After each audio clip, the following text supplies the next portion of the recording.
The flickering light of a single candle cast long shadows across the walls of the abandoned mine where Rebecca Harper huddled, one hand pressed tightly over her daughter's mouth to muffle her sobs. Outside, the sounds of death echoed through. Clearwater Valley, splintering wood, gunshots, and the war cries of raiders who had descended upon their wagon train at dawn. Just 4 hours ago, she had been traveling toward a new life with her husband and 2 children.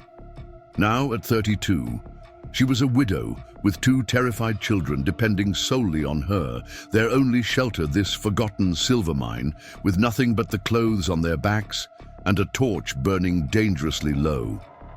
"Quiet now," she whispered, her voice barely audible even in the stillness of the mine shaft. "They'll be gone soon." But the tremor in her words betrayed her uncertainty. What Rebecca couldn't possibly know was that salvation would come from the most unexpected source, a Comanche scout named Walking Wolf, who tracked raiders for the US cavalry, but carried ancient wisdom that would transform her desperate fight for survival into something remarkable. Before we jump back in, tell us where you're tuning in from, and if this story touches you, make sure you're subscribed, because tomorrow I've saved something extra special for you. This is the story of how 2 people from worlds that had been at war found an alliance that saved not only one family on the brink of death, but created a community that would change how settlers and native peoples viewed cooperation on the Texas frontier. April had painted the Texas hill country in brilliant wildflowers when the Harper family joined the wagon train heading west from Ohio. Samuel Harper, a schoolteacher with dreams of establishing a new educational system in the growing territories, had convinced Rebecca that the frontier offered opportunities they would never find back east. Their children, 10-year-old John and 8-year-old Emma, had been initially reluctant to leave friends and extended family, but Samuel's infectious enthusiasm had eventually won them over. "Imagine teaching children who've never had a proper education," he had told Rebecca as they'd planned their journey. "We can build something meaningful there, something that combines the best of formal learning with practical skills suited to their environment." Rebecca had supported her husband's vision while harboring private doubts about the wisdom of bringing their children into such uncertainty. A schoolteacher herself, she valued education deeply, but questioned whether the untamed territories would embrace their methods. The wagon train had seemed reasonably secure, 15 families traveling together under the guidance of experienced frontiersmen who claimed to know the safest routes through contested territories. Captain Williams, the leader of their expedition, had assured them that most native tribes in the region had signed treaties and moved to reservations. "The greatest danger nowadays comes from bandits and renegades," he had told the gathered families their 3rd night on the trail. "Stay together, keep weapons ready but out of sight, and we'll reach Fort Davidson without trouble." His confidence had proved catastrophically misplaced. The attack came at first light on their 17th day of travel, as the wagon train made its way through the narrow passage of Clearwater Valley. Rebecca had been awake, tending the breakfast fire, while Samuel helped John collect more firewood. Emma had still been asleep in their wagon. The first arrow struck Captain Williams in the chest before anyone realized they were under attack. Within moments, raiders swarmed from the ridgelines on both sides of the valley, some on horseback, others on foot, their faces painted for war. Rebecca had initially frozen in terror, then bolted for their wagon where Emma slept. "Samuel!" She had screamed, desperately searching for her husband and son. Through the chaos, she glimpsed them running toward her, Samuel pushing John ahead while firing a pistol behind them. They had almost reached the wagon when Samuel jerked violently, an arrow protruding suddenly from his back. He stumbled forward.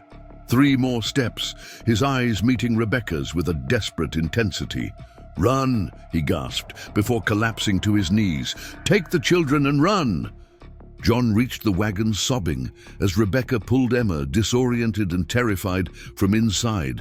Samuel struggled to rise but couldn't. Around them, the massacre continued. Wagons burning, people falling, screams cutting through the morning air. The mine! Samuel pointed weakly toward the hillside. The old mine we passed yesterday. Go! Those were his last words to them.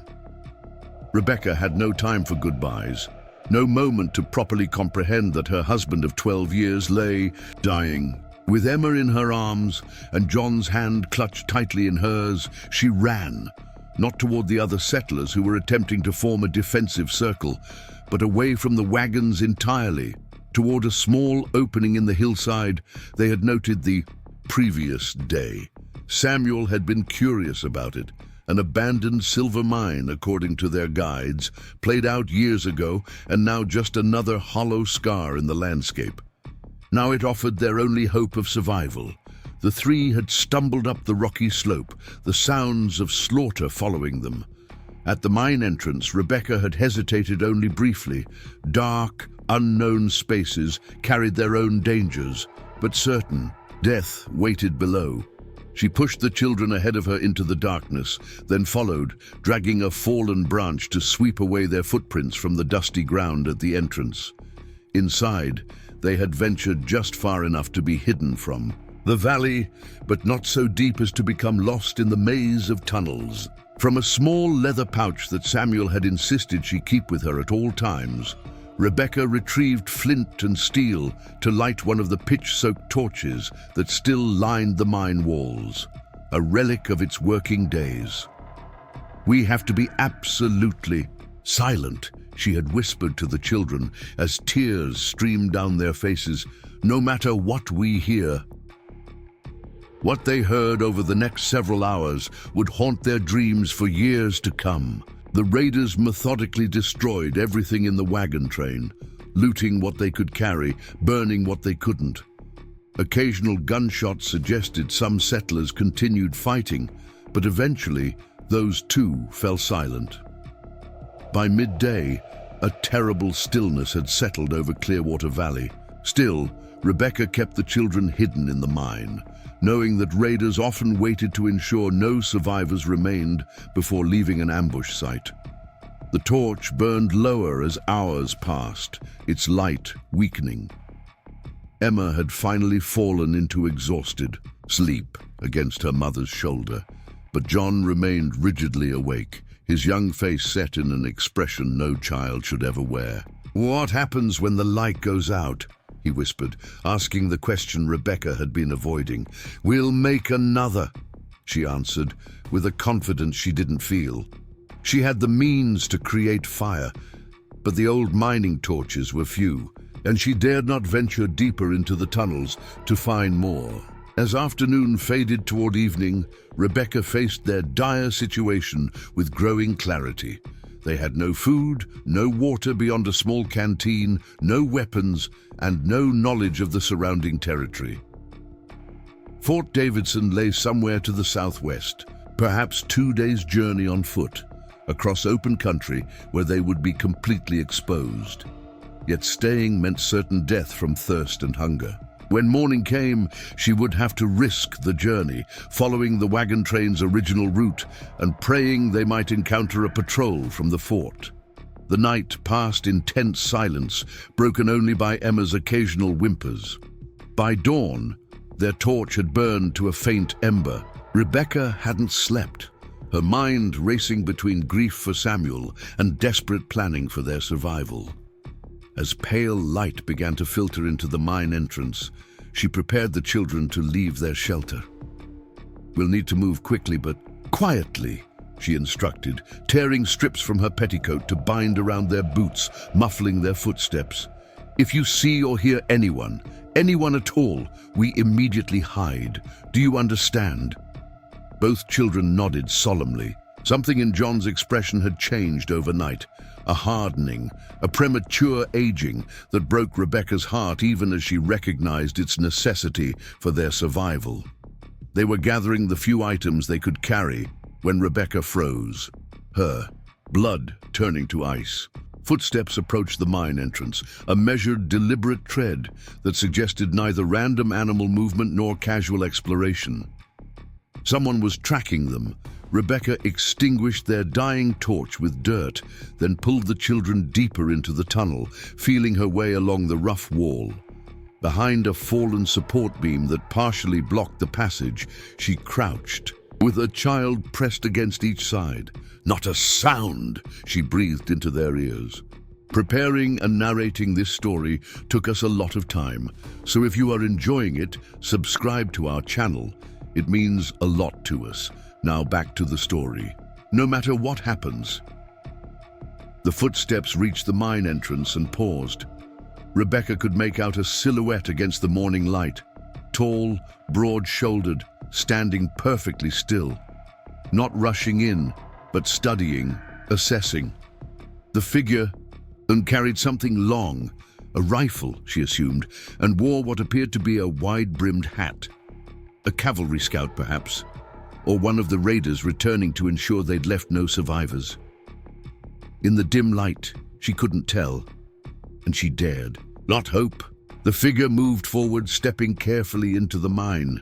As Rebecca's eyes adjusted, details emerged that offered no comfort. The man wore buckskin, not a uniform. His hair hung in 2 long braids beneath his hat. At his belt hung a knife and what appeared to be several scalps. A Comanche warrior. One of the raiders, surely.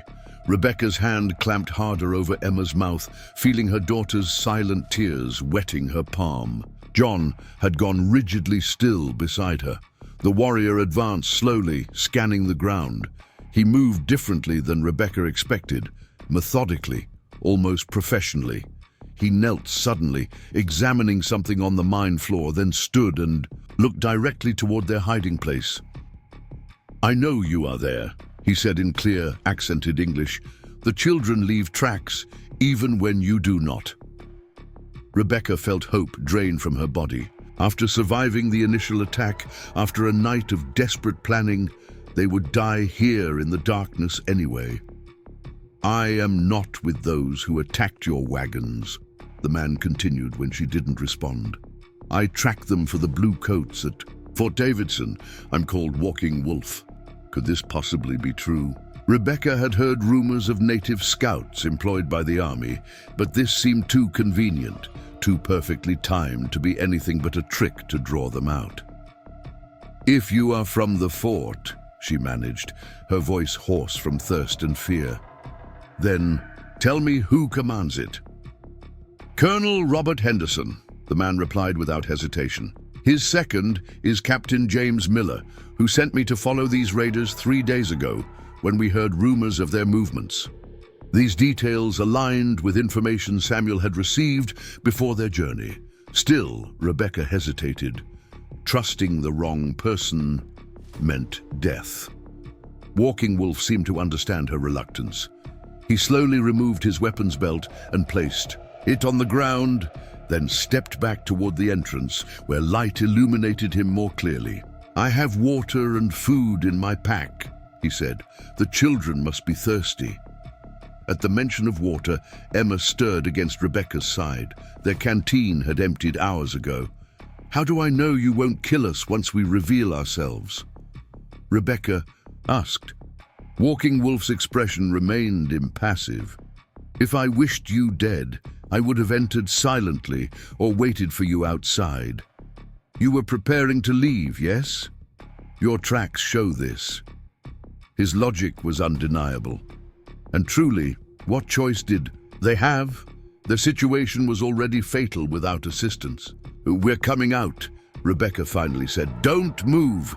She led the children carefully around the fallen beam. Walking Wolf remained where he stood, hands visible at his sides. In the improved light, Rebecca could see his features more clearly, deep. Lines around his eyes suggesting a man in his 40s. A prominent scar across his left cheek and dark eyes that assessed them with clinical precision. He wore a combination of native buckskins and cavalry scout equipment, including binoculars hanging from a leather cord around his neck. What she had mistaken for scalps at his belt were actually small animal pelts, possibly rabbits. 3 survivors, he noted. Out of how many? 15 families, Rebecca answered, her voice breaking. And their guides. My husband. She couldn't finish. Walking Wolf nodded once, requiring no further explanation. He unslung a water skin from his shoulder and offered it first to the children, then to Rebecca. The raiders headed north, he said as they drank. Army patrols search the valley now, but we must not go there. Too many bodies draw predators, both animal and human. Scavengers will come. His blunt practicality was somehow easier to bear than sympathy would have been. Rebecca found herself responding to his matter-of-fact approach. How far to Fort Davidson? 2 days, walking with children, he replied, but we do not go directly. Raiders watch the main trails. We go the hidden way. John spoke for the first time since the attack. Why should we trust you? His young voice carried a new edge of suspicion. You're Comanche. Everyone knows the Comanche raid settlements. Walking Wolf regarded the boy without offense. Some Comanche, yes. Some white men also raid and kill. I hunt those men for the army because they break treaties and bring war to all peoples. You trust me because without me, you die in this wilderness. His honesty struck Rebecca as their first genuine piece of luck since the attack. He offered no false comfort, no elaborate justifications, just the unvarnished reality of their situation. We'll go with you, she decided, but I keep your knife. She gestured to the weapon he had laid aside. A flicker of what might have been approval crossed Walking Wolf's face. He nodded once, then gathered his belongings, leaving the knife for Rebecca to take.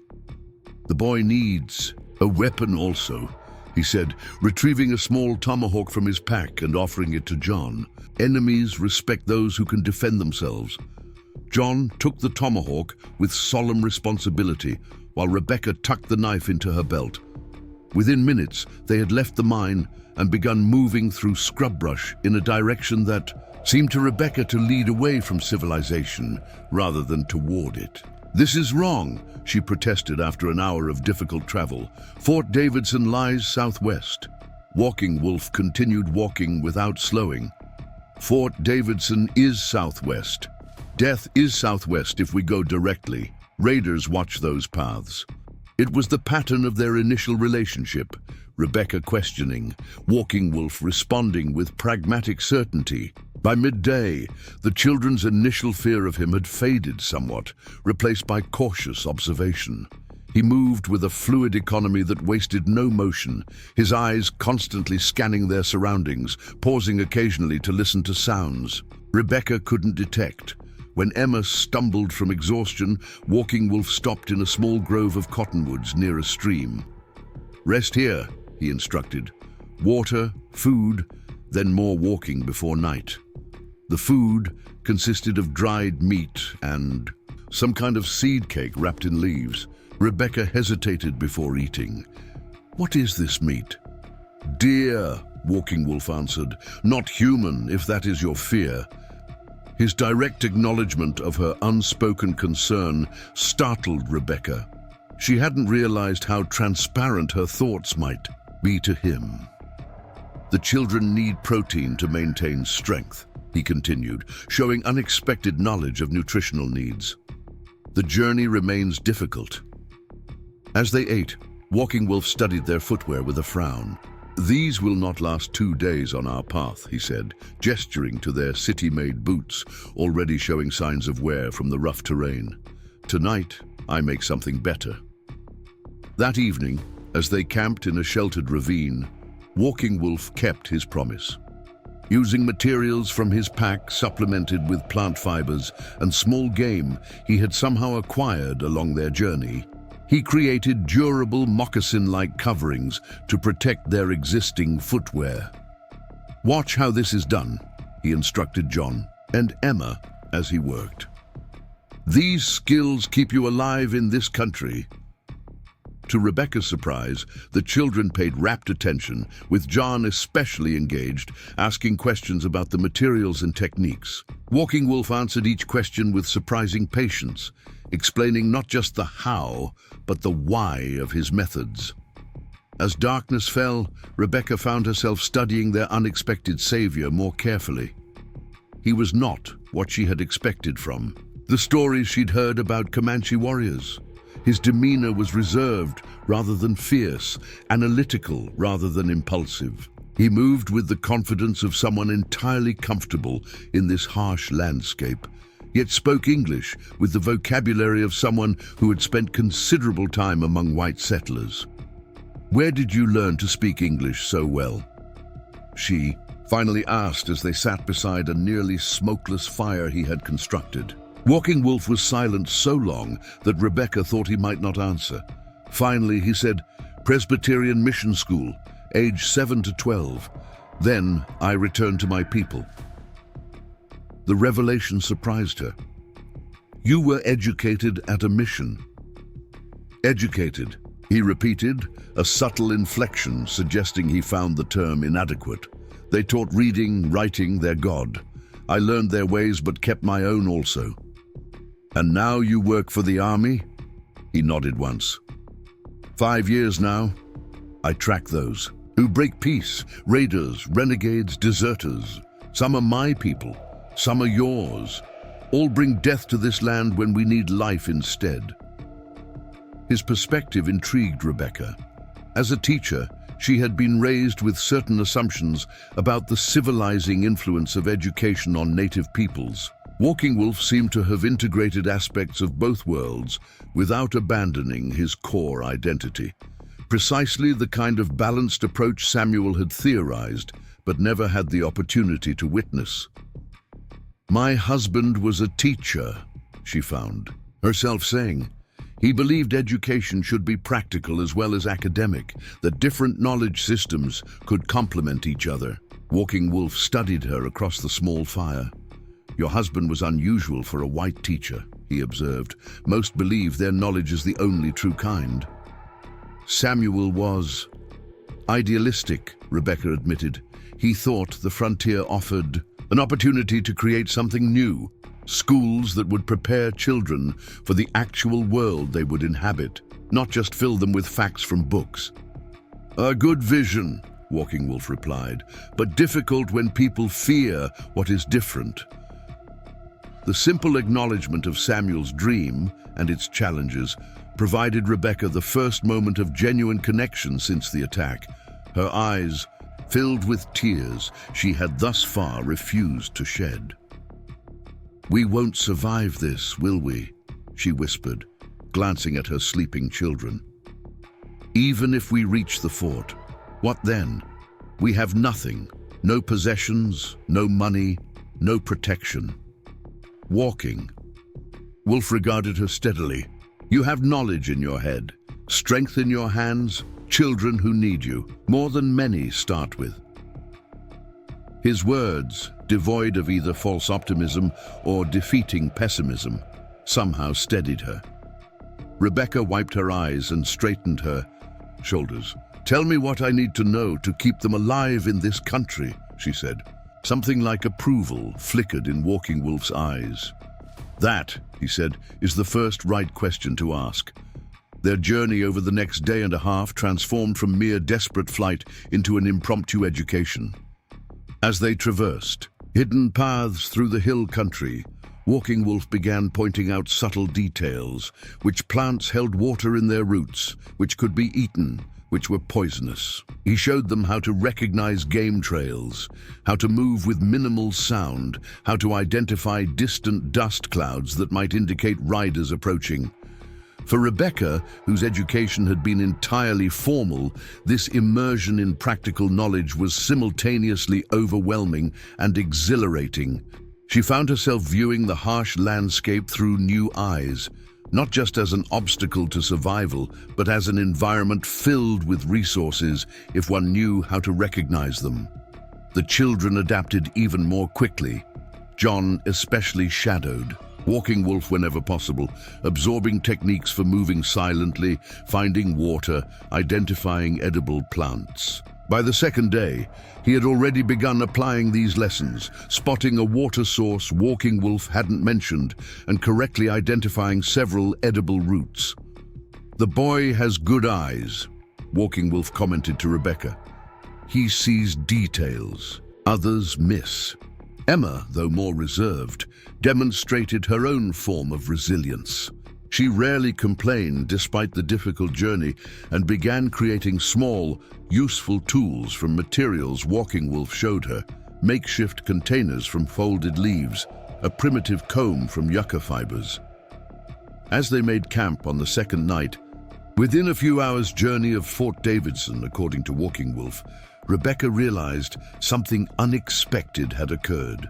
In the midst of their desperate situation, a form of education was happening, exactly the kind of practical, environment-specific learning Samuel had envisioned, though under circumstances he could never have imagined. "You're a teacher in your own way," she observed to Walking Wolf as they prepared a small meal from rabbits he had snared earlier. He looked up from his work, surprise briefly visible in his usually impassive expression. "I show what I know," he said simply, "as you would teach reading or numbers." "Different knowledge for different needs," Rebecca mused, echoing Samuel's philosophy. "My husband would have valued learning these skills. He believed education should prepare children for the actual world they'll inhabit." Walking Wolf considered. "This. Your schools teach many words on paper. Important, yes, but paper does not stop hunger or thirst. Both kinds of knowledge have value." That night, as the children slept, Rebecca found herself sharing more of Samuel's educational vision with Walking Wolf. The idea of schools that would combine traditional academic subjects with practical skills suited to frontier life, where different cultural knowledge might be valued equally. He believed the territories offered a chance to create something new, she explained, not just reproducing Eastern schools, but developing an approach that would honor multiple traditions while preparing children for the actual challenges they would face. Walking Wolf listened with uncharacteristic attentiveness. "Your husband's vision," he finally said, "would find enemies among both my people and yours. Many prefer old divisions to new possibilities." "I know," Rebecca acknowledged. "That's partly why I doubted the practicality of his ideas. It's difficult enough to survive out here without challenging established beliefs." "Difficulty does not mean impossibility," Walking Wolf observed. "Some seeds grow even in hard ground." The conversation shifted something in Rebecca's perspective. Since the attack, she had viewed their situation solely through the lens of survival, getting to safety, ensuring her children's immediate needs. Now, for the first time, she allowed herself to consider what might come after. What kind of life could they build from this tragedy? What meaning might emerge from their suffering? Morning brought them within sight of Fort Davidson, its flag visible in the distance, snapping in the prairie wind. Walking Wolf halted their group in the shelter of a small rise. "Army patrols sweep this area," he explained. "Better they see. You first without me. Some soldiers shoot before they recognize friendly scouts." Rebecca felt sudden alarm. "You're not coming with us?" "I will watch until you reach the fort safely," he assured her. "Then I return to tracking the raiders. My work continues." A surprising reluctance filled Rebecca at the thought of continuing without his guidance. In just 3 days, Walking Wolf had become their lifeline, not just leading them to safety, but beginning to teach them how to survive in this harsh environment. "How can I repay you?" she asked. "You've saved our lives." Walking Wolf shook his head. "No debt exists between us. I followed raiders as ordered. Finding survivors was good fortune." John stepped forward suddenly. "Teach me more," he requested, his young voice carrying new confidence. "I want to learn everything you know." Walking Wolf studied the boy with unexpected intensity. "Learning takes longer than 3 days," he said finally, "but perhaps when I return from this hunt, if you remain at the fort." He left the offer unfinished, but John nodded with solemn understanding. The boy had changed profoundly since witnessing his father's death, a transformation both necessary for survival, yet heartbreaking to Rebecca. "The fort awaits," Walking Wolf said, gesturing toward the distant structures. "Colonel Henderson is fair-minded for a blue coat. Tell him Walking Wolf sent you. He will provide what you need." With those words, he melted back into the landscape with such suddenness that Rebecca momentarily questioned whether he had actually been with them at all. Only the knowledge in her mind and the knife at her belt confirmed the reality of their 3-day journey. "Come," she said to her children, squaring her shoulders. "We have a long way yet to travel, and not just to that fort." As they walked across the open prairie toward Fort Davidson, Rebecca felt a strange mixture of grief and purpose. Samuel was gone, their planned future destroyed. Yet something new had begun taking shape in her mind, a way to honor her husband's vision while incorporating the harsh lessons of their journey. If they survived this ordeal, perhaps there remained a way to build something meaningful from tragedy. Something that might bridge worlds, as Walking Wolf had shown was possible. Despite all evidence to the contrary, the guards at Fort Davidson's gate spotted them when they were still half a mile out. A patrol rode out to meet them, expressions of shock visible even at a distance as they approached and recognized civilians, a woman and 2 children, walking, alone, across the dangerous frontier. "Ma'am," the patrol leader gasped as he dismounted, "where in God's name did you come from?" Rebecca straightened to her full height, one hand on each child's shoulder. "We survived the Clearwater Valley Massacre," she stated, her voice steady despite her exhaustion. "And we have much to tell Colonel Henderson about what happened and what happens next." Fort Davidson rose from the Texas plain like an island of order amid wilderness. Wooden walls enclosing barracks, stables, a small hospital, and the officers' quarters. As Rebecca and her children were escorted through the gates, curious faces appeared in doorways and windows. Few civilian women lived at frontier outposts, and the sight of one arriving on foot with 2 exhausted children immediately drew attention. The patrol leader, a young lieutenant named Davis, ushered them directly to the commander's headquarters, a modest wooden building distinguished only by the American flag flying above its entrance. Inside, Colonel Robert Henderson rose from behind his desk, surprise evident in his weathered features. "Survivors from Clearwater Valley," he repeated after Lieutenant Davis made introductions. "We'd heard rumors of an attack, but haven't been able to confirm. Our patrols have been stretched thin with raids all across the territory." Rebecca stood straight despite her exhaustion. 15 families were massacred 3 days ago. "My husband, Samuel Harper, was killed. We escaped only by hiding in an abandoned mine." Henderson's expression darkened. "And how did you reach us? That's hostile country between here and Clearwater."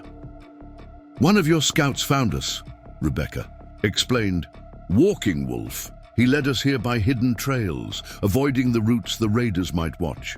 At the mention of Walking Wolf, Henderson's demeanor shifted subtly, a mixture of respect and wariness crossing his face. "He's one of our most skilled trackers," the colonel acknowledged, "though not everyone appreciates his methods." "He saved our lives," John interjected with unexpected boldness. "He taught us how to find water and which plants we could eat." Colonel Henderson studied the boy, then nodded. "Walking Wolf has exceptional skills, no question about that."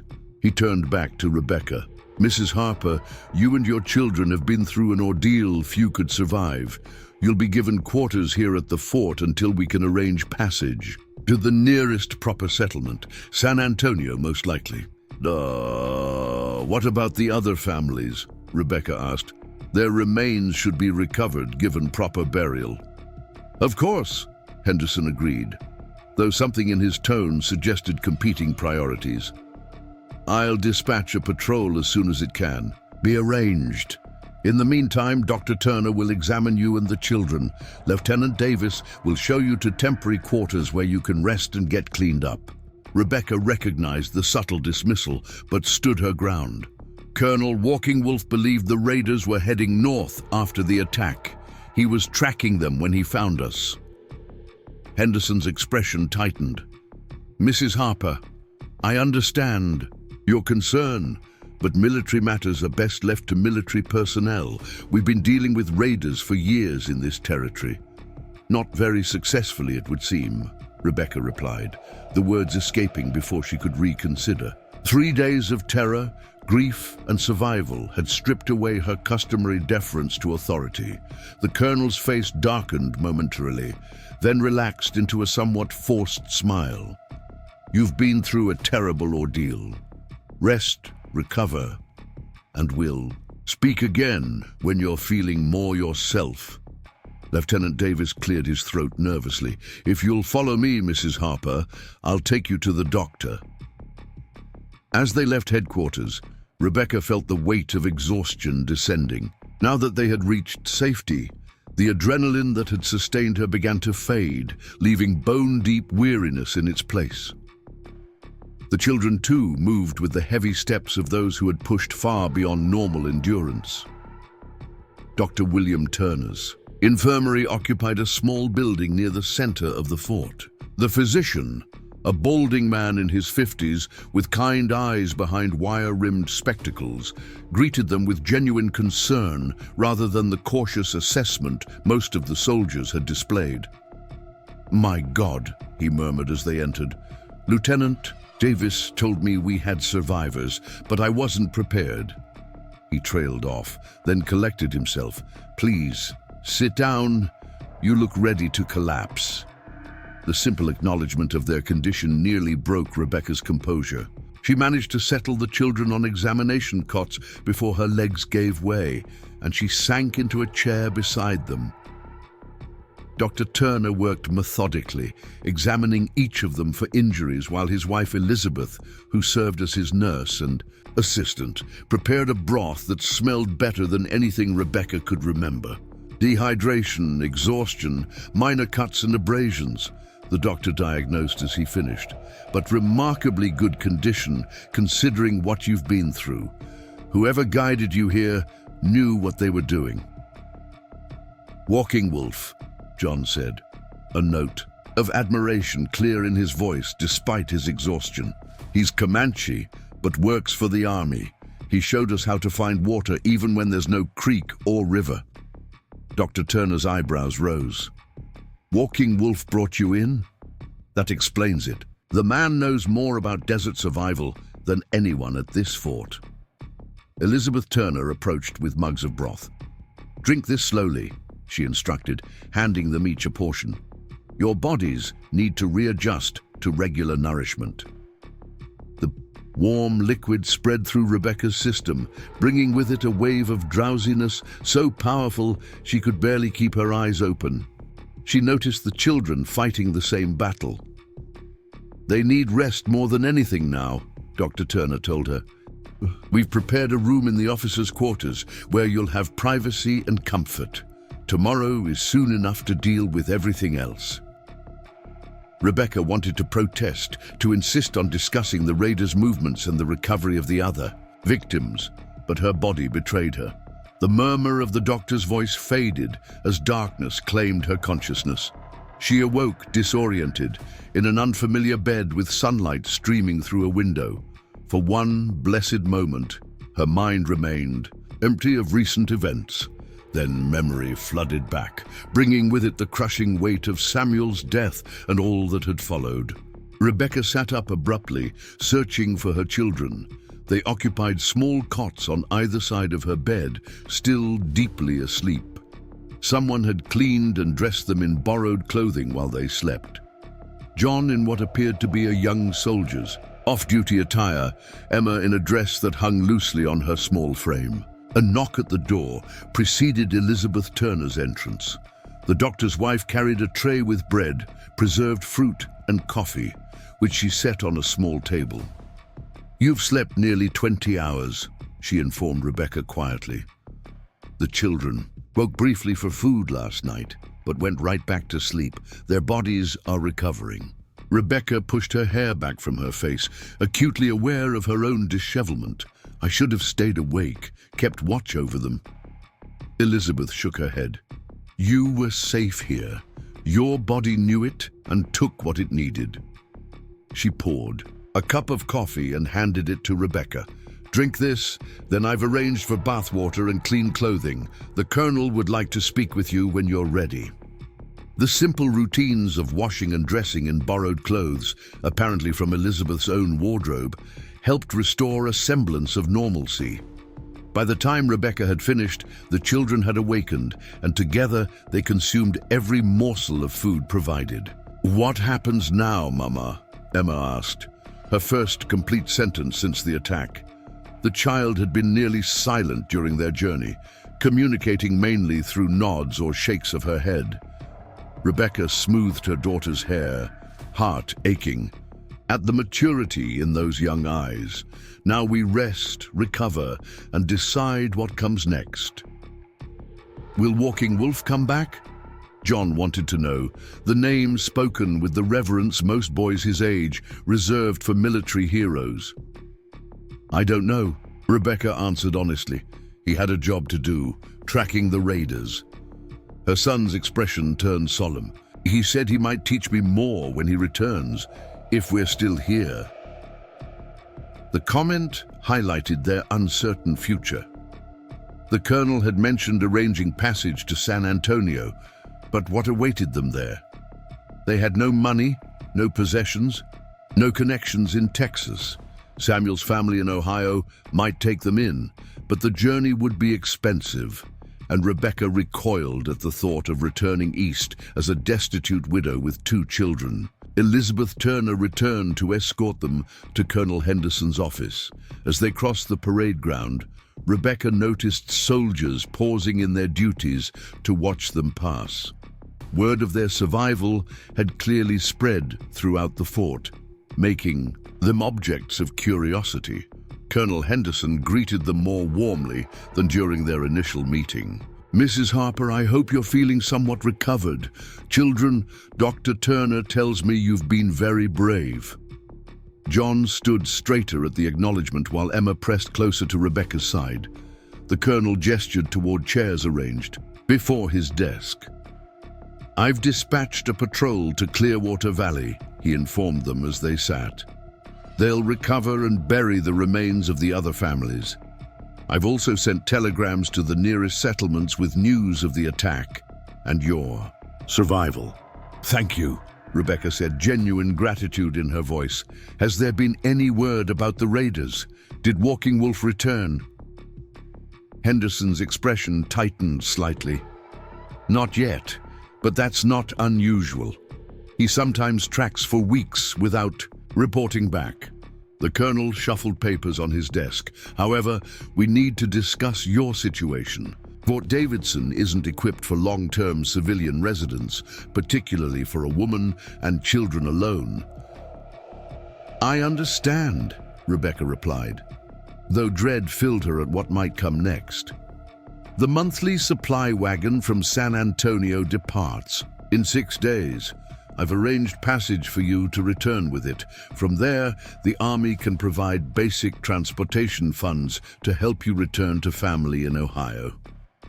The proposal was precisely what Rebecca had expected, yet she found herself reluctant to accept it. Returning to Ohio meant admitting the failure of Samuel's vision, retreating from the very frontier he had believed held such promise.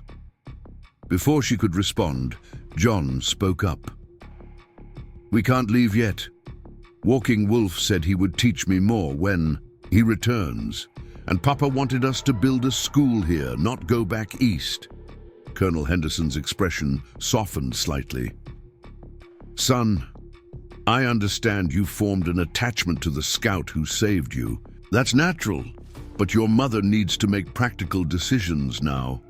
No, Rebecca heard herself say. John is right. My husband and I came west to establish a school that would serve frontier communities, running back to Ohio at the first. Tragedy would dishonor everything Samuel believed in. The colonel leaned back, studying her with new interest. "Mrs. Harper, your determination is admirable, but the reality is harsh. You have no resources, no property, and frankly, no protection. This territory remains dangerous. I'm aware of the challenges," Rebecca countered, "but I'm not without skills. I'm a trained teacher with experience establishing curricula. Samuel and I researched frontier educational needs extensively before embarking on this journey." Henderson sighed. "Education is certainly needed in these parts, but a woman alone is perfectly capable of fulfilling her husband's vision," Rebecca completed firmly. "We didn't survive that massacre and the journey here just to retreat from our purpose."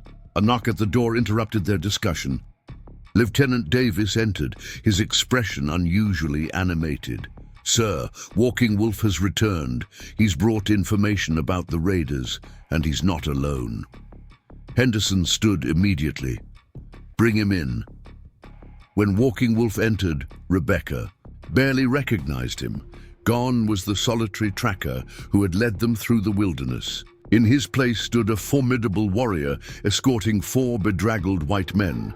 2 adults and 2 teenage boys, their clothing torn and bloodied, their expressions haunted.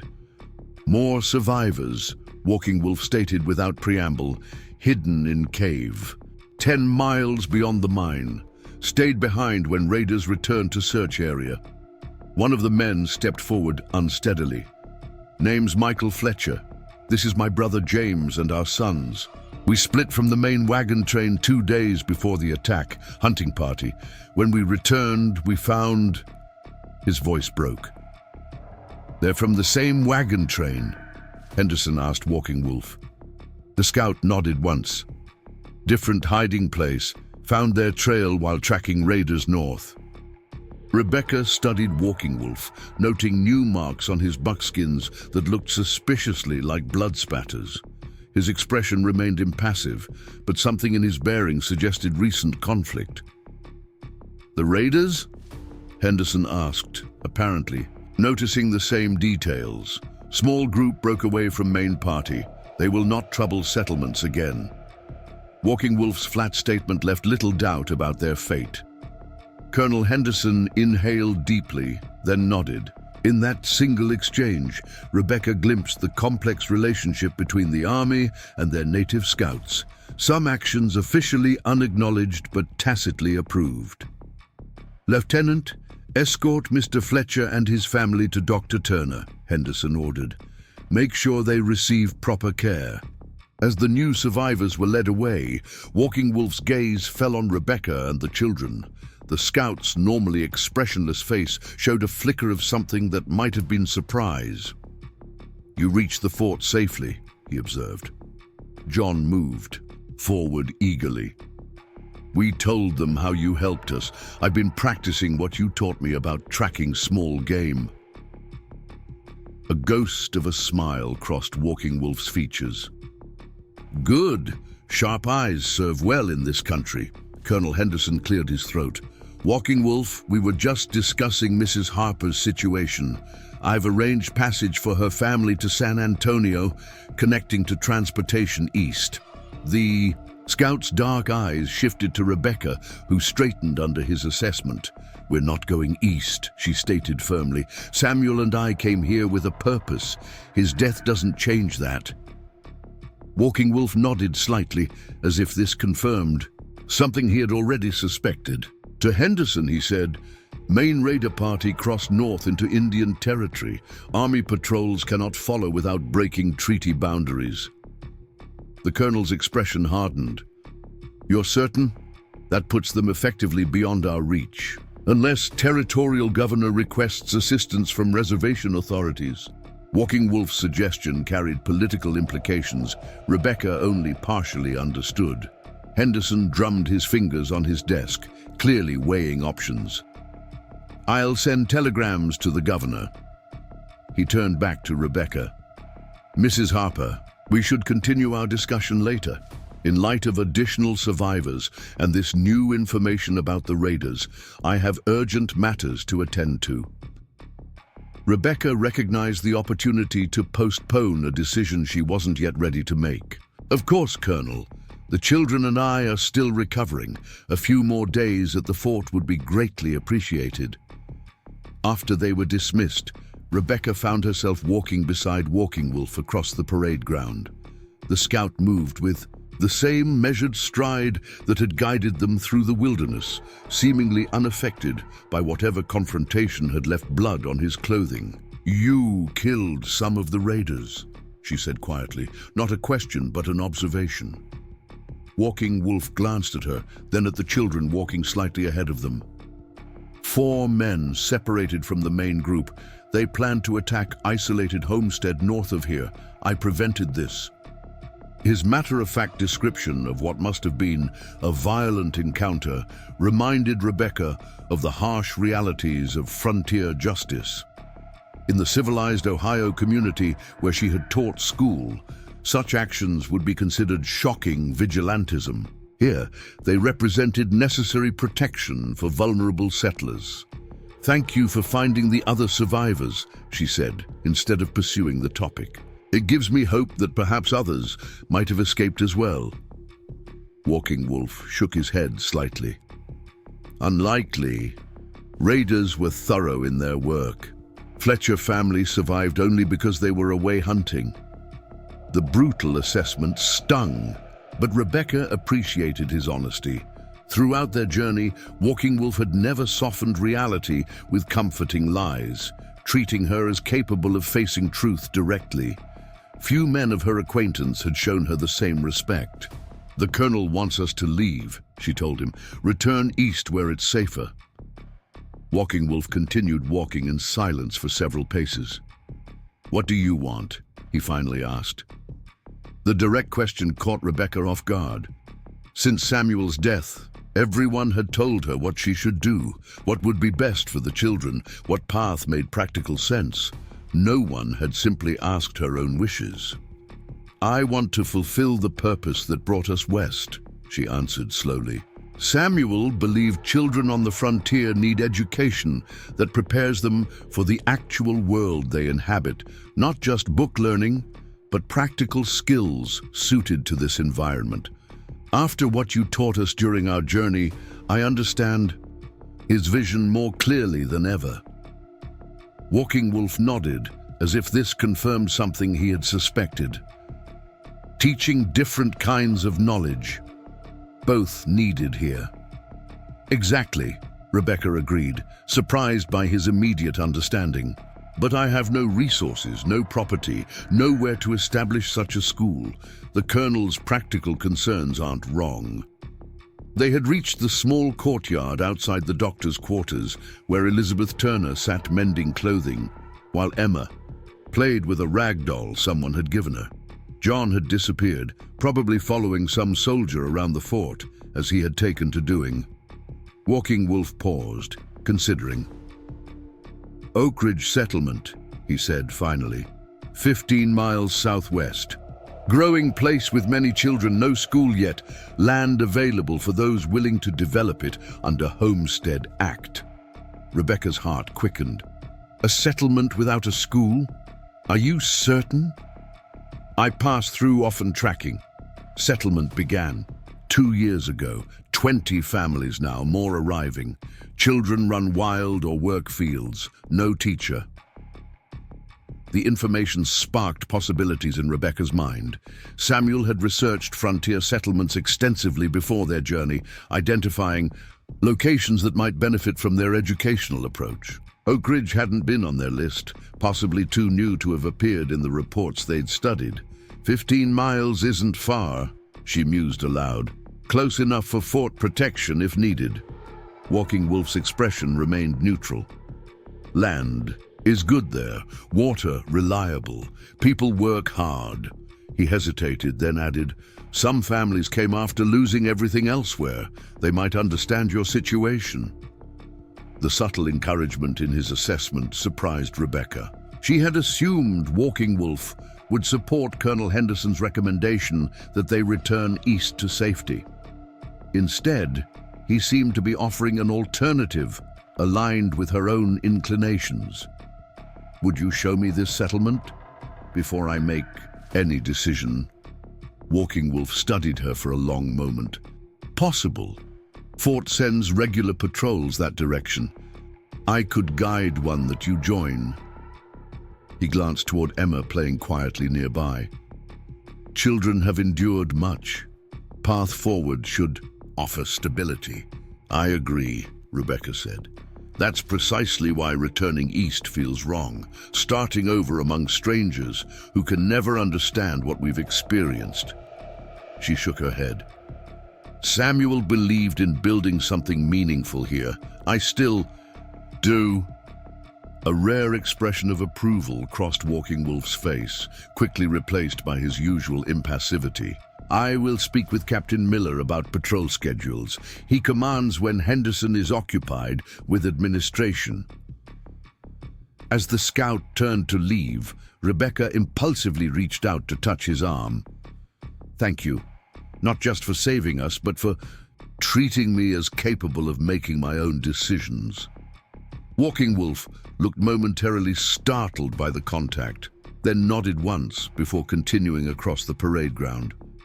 Rebecca watched him go, struck by how their unlikely alliance continued to shape possibilities she would never have considered on her own. Later that afternoon, Rebecca sought out Elizabeth Turner, who had become something of a guide to fort life during their brief stay.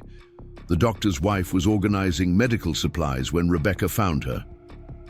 Elizabeth, what do you know about Oak Ridge Settlement? The older woman looked up with surprise. Oak Ridge. It's a relatively new community southwest of here, mostly farmers and a few tradespeople. Her eyes narrowed with sudden understanding.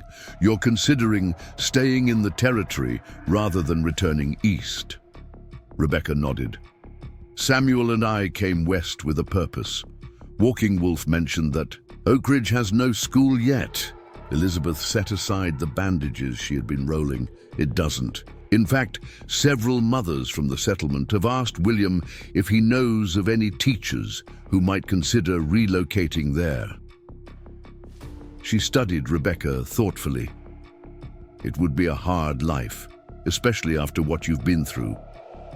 Harder than returning to Ohio as a destitute widow, having to explain Samuel's death to well-meaning relatives who never understood why we left in the first place. Rebecca shook her head. At least here, I can try to build something meaningful from this tragedy. Elizabeth's expression softened. You're stronger than you appear, Rebecca Harper. Most women who survived what you did would be eager to return to civilization's comforts. I was civilized before, Rebecca admitted. Now I understand how fragile that civilization is, and how poorly it prepared me for reality beyond its boundaries. She thought of Walking Wolf's lessons during their journey, practical knowledge that had kept them alive when her formal education had offered nothing useful. Samuel was right about the kind of education needed here. I see that clearly now. The following morning, Rebecca requested a meeting with Colonel Henderson to discuss her plans. The officer received her with evident surprise when she explained her interest in Oak Ridge Settlement rather than returning east. Mrs. Harper, I admire your determination, but I must caution against such a decision, he advised, leaning forward across his desk. Frontier settlements remain vulnerable, as your own tragic experience demonstrates. For a woman alone with 2 children. I'm not alone, Rebecca interrupted. I have skills needed in growing communities. Elizabeth Turner tells me the women of Oak Ridge have specifically inquired about teachers. Henderson sighed. Teaching reading and arithmetic won't protect you from raiders or put food on your table during winter. No, Rebecca agreed. But Walking Wolf showed us how to find water in seemingly dry places, which plants are edible, how to move silently through brush. Those lessons kept us alive when traditional education offered nothing useful. The colonel's eyebrows rose. You suggest teaching native survival methods alongside conventional subjects? That would raise eyebrows in most settlements. Perhaps, Rebecca acknowledged, but parents who have faced frontier challenges might appreciate children learning skills that could save their lives someday. She leaned forward. Colonel, I believe there's an opportunity to create something genuinely valuable. Education that bridges different knowledge traditions rather than privileging one over the other. Henderson studied her with new interest. You sound remarkably like some of our younger officers who've served extensively in these territories. They often argue that we could learn from native approaches rather than simply imposing our own methods. Exactly, Rebecca confirmed, encouraged by his understanding. Samuel and I discussed this extensively before our journey. He believed frontier education should prepare children for their actual environment, not just reproduce Eastern schoolrooms in Western settings. The colonel tapped his fingers thoughtfully on his desk. Captain Miller commands the patrol scheduled to visit Oak Ridge tomorrow. I'll approve your participation if you're certain this is what you want. It is, Rebecca assured him, at least to explore the possibility. I need to see the settlement before making a final decision. As she left headquarters, Rebecca spotted Walking Wolf near the stables, apparently preparing for a scouting mission. She approached, aware of curious glances from soldiers nearby. Interactions between white women and native scouts were uncommon enough to draw attention. Colonel Henderson has approved my joining tomorrow's patrol to Oak Ridge, she informed him. Walking Wolf nodded. Captain Miller told me, I will accompany the patrol, show you settlement area, potential locations for school. Something in his tone caught Rebecca's attention.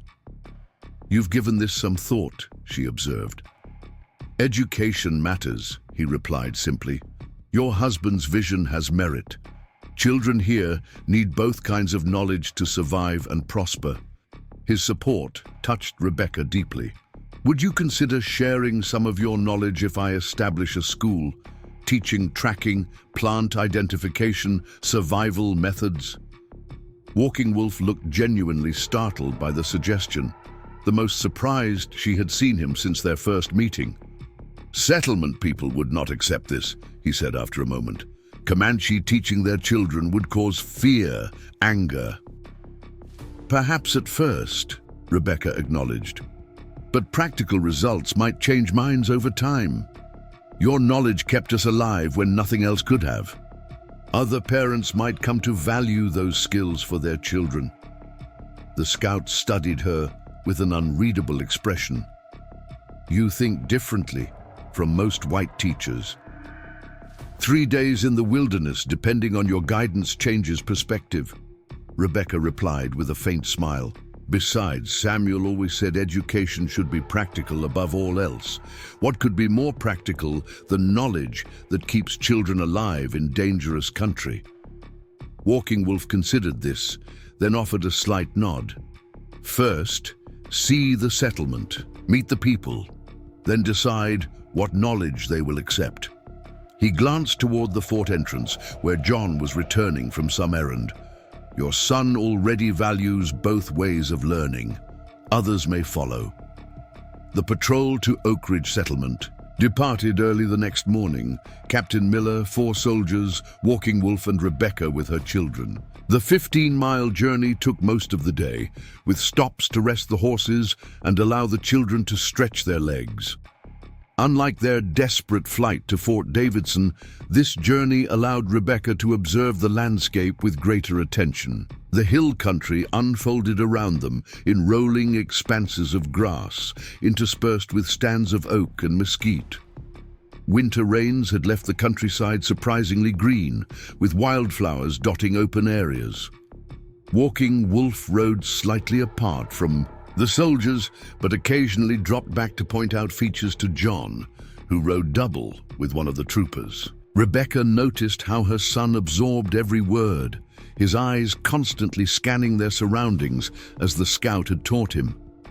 Captain Miller, a younger officer with a more relaxed demeanor than Colonel Henderson, seemed genuinely interested in Rebecca's educational ideas. "My sister teaches in Pennsylvania," he told her as they rode. "She's always complaining that her students learn plenty about European history, but nothing about surviving a winter storm if they're caught away from home." "Exactly," Rebecca agreed.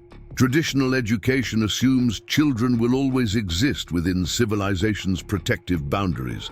The frontier proves that assumption dangerously false." Miller nodded. "Walking Wolf has saved more patrol members than I can count by teaching those willing to learn. Simple things: finding water, identifying signs of danger, treating wounds with available plants. Knowledge that makes the difference between life and death out here." His confirmation of Walking Wolf's value reinforced Rebecca's evolving vision. Perhaps a school that explicitly bridged different knowledge traditions could gain acceptance if presented properly, not as a radical experiment, but as practical preparation for frontier realities. Oak Ridge Settlement came into view by mid-afternoon, a collection of perhaps 25 structures arranged around a central commons area. Unlike many frontier communities Rebecca had seen during their journey west, Oak Ridge showed signs of intentional planning. The buildings, though simple, appeared well constructed, with several boasting actual glass windows rather than oiled paper. Fields under cultivation surrounded the settlement, and a small creek provided water. As their party approached, people emerged from buildings to watch their arrival. Men pausing in their work, women gathering children close, all studying the soldiers and their companions with interest. Captain Miller led them to what appeared to be a central meeting hall. "The settlement has no formal government yet," he explained to Rebecca, "but they've established a council that meets here to address community concerns." A tall man with a graying beard stepped forward as they dismounted. Captain Miller didn't expect another patrol so soon. "George Davidson, this is Mrs. Rebecca Harper," Miller introduced. "She and her children survived the Clearwater Valley Massacre. Mrs. Harper is a trained teacher interested in possibly establishing a school here." Davidson's weather-lined face registered both sympathy for their ordeal and sudden interest at the mention of teaching credentials. "A school? That's something many families have been hoping for." He turned to Rebecca with newfound respect. "My wife, Martha, heads our education committee. Essentially, mothers determined their children will learn to read despite being miles from civilization. She'll want to meet you immediately." As word spread of a teacher's arrival, settlers gathered. Quickly, Rebecca found herself surrounded by parents eager to discuss educational possibilities for their children. Martha Davidson, a practical woman who had been teaching basic literacy from her own kitchen table, seemed particularly enthusiastic. 27 children between 5 and 15 in the settlement now, she informed Rebecca. "More arriving with each new family. We've been taking turns teaching basics, but none of us has proper training." Rebecca felt a growing sense of possibility as she observed the community. Unlike many frontier settlements that grew haphazardly, Oak Ridge showed evidence of cooperative planning, shared wells, organized land division, communal facilities. These people understood the necessity of working together in challenging environments.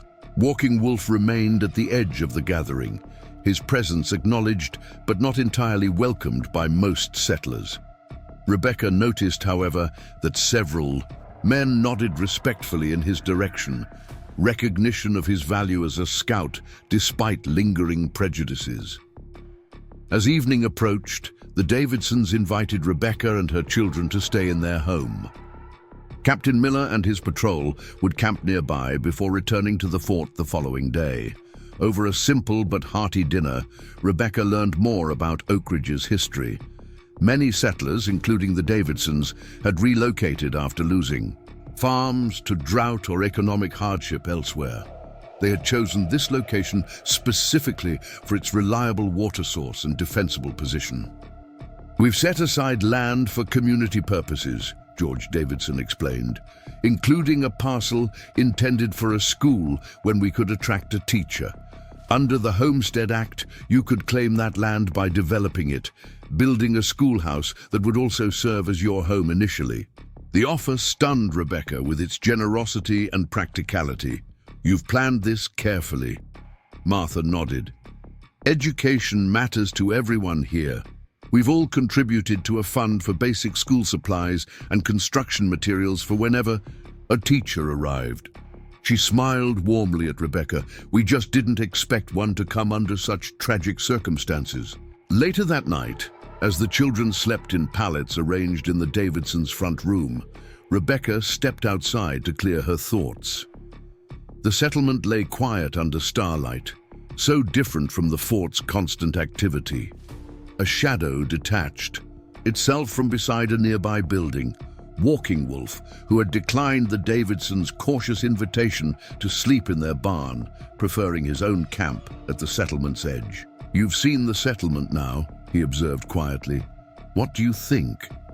"It has potential," Rebecca admitted. "They've planned thoughtfully, set aside resources for education. The community seems stable and growing." Walking Wolf nodded. "Good people who work hard, not without prejudice, but practical enough to value useful knowledge, regardless of source." His assessment aligned with Rebecca's observations. Several settlers had mentioned Walking Wolf's role in helping select their settlement location, recommending this site for its water sources and natural features that helped protect against both weather and potential threats. "They respect your knowledge," she noted, "even if some fear your background." "Respect is sufficient," Walking Wolf replied. "Fear fades with familiarity when no harm comes." He glanced toward the Davidson house. "If you establish school here, what knowledge would you teach?" Rebecca had been considering this question throughout the evening. Reading, writing, arithmetic, of course.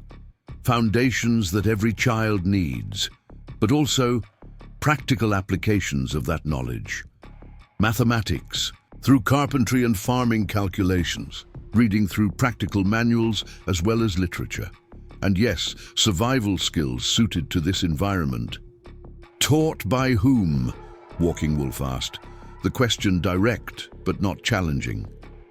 "By those who possess the knowledge," Rebecca answered just as directly. "Including you if you're willing. If perhaps not immediately or formally, but in ways the community might accept over time." The scout studied her in silence for a long moment. "You truly believe this possible?" "I believe it necessary," Rebecca replied. "My children survived because of knowledge that wasn't in any school book I've ever taught from. Other children deserved the same advantage." She paused, then added, "Samuel would have said the same." Walking Wolf nodded slightly. "I return often to this area. If you establish school here, we will speak again of these possibilities." The simple commitment, carefully bounded but genuine, filled Rebecca with unexpected hope. The path ahead remained uncertain and undoubtedly difficult, but for the first time since the massacre, she could envision a meaningful future growing from tragedy. One that might honor Samuel's vision while incorporating the harsh wisdom their journey had taught them. "I'll hold you to that," she told him, a hint of her former spirit emerging through grief and exhaustion. Something that might have been the ghost of a smile crossed Walking Wolf's face before he melted back into the darkness beyond the settlement's edge, resuming his vigilant watch over both the military patrol and the community they had come to visit. Rebecca stood a moment longer under the vast Texas sky, feeling strangely balanced between worlds, the civilized eastern life she had left behind, the frontier reality that had claimed her husband, and some new possibility taking shape that might bridge these seemingly opposed existences. Tomorrow, she would speak further with the settlement council, examine the land they offered, and make her decision. But in her heart, Rebecca already knew. The Wagon massacre had taken Samuel and their original plans, But perhaps from that tragedy, something equally meaningful could emerge. Education that truly prepared children for the world they would actually inhabit, not just the one described in Eastern textbooks. As she returned to the Davidson house, Rebecca felt Samuel's presence not as a ghost, but as continuing purpose. His vision would live on, shaped by experience and tragedy into something perhaps more practical and powerful than either of them had originally imagined. 3 months after her arrival at Oak Ridge Settlement, Rebecca stood in the doorway of the newly completed schoolhouse, watching as families gathered for the dedication ceremony. The simple building represented a triumph of community effort. Logs harvested from nearby woodlands, a proper wooden floor rather than packed earth, glass windows salvaged from abandoned buildings farther east, and a stone fireplace that would provide heat during winter months. Behind the main classroom space, a small living area offered private quarters for Rebecca and her children. Martha Davidson approached, carrying a bunch of wildflowers tied with string. "For your desk," she explained, handing them to Rebecca. "Every proper school needs something beautiful amid all that learning." Rebecca accepted the flowers with genuine gratitude. During these difficult months of rebuilding their lives, Martha had become both friend and ally, helping integrate the Harper family into the settlement, while advocating tirelessly for Rebecca's educational vision. "I can hardly believe we're actually opening," Rebecca admitted. "When Samuel and I discussed establishing a frontier school, we never imagined the circumstances that would make it reality." Martha squeezed her arm sympathetically. "Life rarely follows our plans out here. What matters is adapting to whatever comes."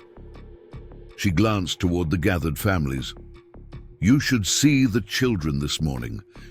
Too excited to eat breakfast. Even the older boys who pretend education is beneath them are secretly pleased."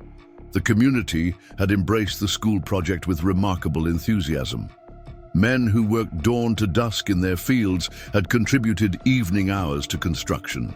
Women had sewed curtains, crafted simple desks from available materials, and donated books from precious family collections. Children had helped clear the grounds and collect stones for the foundation. As Rebecca moved to join the gathering, she spotted John deep in conversation with Micah Willis, the carpenter's eldest son. At 11, John had matured dramatically. Since the massacre, taking on responsibilities beyond his years. His friendship with Micah represented his first real connection with someone his own age since the tragedy, a relationship Rebecca encouraged despite the Willis boys' reputation for occasional mischief. Emma stood nearby, holding the hand of 5-year-old Sarah Fletcher, one of the children from the family Walking Wolf had rescued after the massacre. The Fletchers had chosen to remain at Oak Ridge rather than continuing their original journey, with Michael Fletcher contributing his blacksmithing skills to the growing settlement. Unlike John, who rarely spoke of their ordeal, Emma had found healing through forming protective bonds with younger children, seemingly determined that they would never experience the terror she had endured. George Davidson called for attention as the entire settlement, 36 families now, assembled before the schoolhouse. "Today marks an important step for Oak Ridge," he announced. "When we established this community 3 years ago, we dreamed of providing our children the advantages of education despite our frontier location. Thanks to Mrs. Harper's courage and your collective efforts, that dream becomes reality." Rebecca listened as Davidson continued with a brief history of the settlement's development and their hopes for the school. The formal dedication offered a moment to reflect on how quickly circumstances had changed. Just months ago, she had been hiding in an abandoned mine, certain she and her children would die. Now they stood at the center of a community that had embraced them with surprising warmth. Not everyone had supported her appointment as teacher, of course. Some settlers had questioned whether a woman who had survived such trauma could provide stable guidance for their children. Others had expressed concern about her unconventional ideas regarding curriculum, Silas Morgan, whose cattle operation made him one of the settlement's more prosperous members, had been particularly vocal about wanting proper Eastern education, not wilderness skills better left to savages. But the majority had recognized the value of having a trained teacher willing to commit to their remote location. Rebecca's credentials, 5 years teaching at a respected Ohio school, had outweighed concerns about her progressive approach. "And now," Davidson concluded, "I invite Mrs. Harper to share her vision for Oak Ridge School." Rebecca stepped forward, conscious of every eye upon her. Public speaking had once been effortless. Now she found herself fighting unexpected nervousness. She drew a deep breath, reminding herself that these people had already demonstrated their support through countless practical actions. "When my husband and I first discussed establishing a frontier school," she began, "we envisioned education that would truly serve children growing up in this environment. Traditional schooling prepares students for a world that doesn't exist. Out here, teaching geography of distant countries while ignoring the landscape where they actually live. Emphasizing classical literature while neglecting practical knowledge that might save their lives."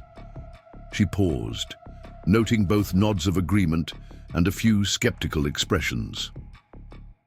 "At Oak Ridge School, your children will certainly learn reading, writing, and arithmetic, foundations of any proper education. But they'll apply that knowledge to the world around them. Mathematics through calculating crop yields and lumber requirements. Writing by documenting local plants and their uses. Reading through both classical works and practical guides to frontier life." Rebecca gestured toward the surrounding landscape. "This territory offers harsh lessons, but also remarkable opportunities. Our children should understand both its dangers and its gifts, how to recognize signs of approaching weather, which plants provide food or medicine, how to navigate using natural landmarks." Silas Morgan shifted uncomfortably, exchanging glances. With several other settlers, Rebecca had anticipated resistance to these specific aspects of her curriculum, but continued with quiet confidence. "Some of you may wonder where I acquired such knowledge myself, having come from an Eastern background." Her voice steadied as she reached the heart of her message. "The truth is that I learned its value through tragedy. When our wagon train was attacked, traditional education offered nothing that helped us survive. It was practical knowledge, shared by someone who understood this land intimately, that saved my children's lives and brought us safely here." A murmur passed through the crowd. Most knew fragments of her story, but few had heard her acknowledge its impact so directly. "I don't claim to possess all the knowledge our children need," Rebecca continued. "I'll draw upon the wisdom that exists within this community. Mr. Fletcher's understanding of metals and tools, Mrs. Davidson's expertise with medicinal plants, Mr. Willis's carpentry skills. Together, we can provide education that honors both traditional learning and frontier realities." She deliberately avoided mentioning Walking Wolf or any specific reference to native knowledge. That aspect of her vision would need to develop gradually as the community's trust grew. For now, focusing on settlers' practical skills offered a less controversial beginning. Tomorrow morning, Oak Ridge School will open its doors to 29 students between ages 5 and 15, she concluded. Together, we begin building not just a school, but a new approach to education, one that truly serves the world our children will inherit. I'm deeply grateful for your trust and support." The applause that followed felt genuinely appreciative rather than merely polite. As Davidson invited everyone to share refreshments prepared by the settlement women, Rebecca found herself surrounded by parents asking practical questions about schedules and materials. The conversation's focus on everyday concerns, rather than philosophical objections, suggested her approach had found general acceptance. Later, as families gradually dispersed to afternoon chores, Rebecca noticed a familiar figure observing from the settlement's edge. Walking Wolf had appeared silently, as was his custom. Though he rarely entered the settlement proper, he frequently scouted the surrounding territory, providing early warning of potential threats and occasionally delivering messages between Oak Ridge and Fort Davidson. Rebecca made her way toward him, aware of curious glances from remaining settlers. Her periodic conversations with the Comanche scout had not gone unnoticed, generating speculation she chose to ignore. "You've built your school," Walking Wolf observed as she approached, his gaze taking in the new structure with its fresh-cut pine exterior. "The community built it," Rebecca corrected. "I merely provided the purpose." He nodded, acknowledging the distinction. "Good location, high ground, clear sightlines, close to water." His assessment focused on practical security considerations, rather than aesthetic or convenience factors, a perspective that still occasionally startled Rebecca, despite their months of acquaintance. Walking Wolf evaluated everything through a survival lens, a mindset she had come to appreciate rather than dismiss. "Will you come see inside?" she invited, then added with a slight smile. "When fewer people are around to be uncomfortable about. Your presence?" A brief flicker of amusement crossed his normally impassive features. "People fear what they do not understand. This does not change quickly." "Some minds change faster than others," Rebecca noted.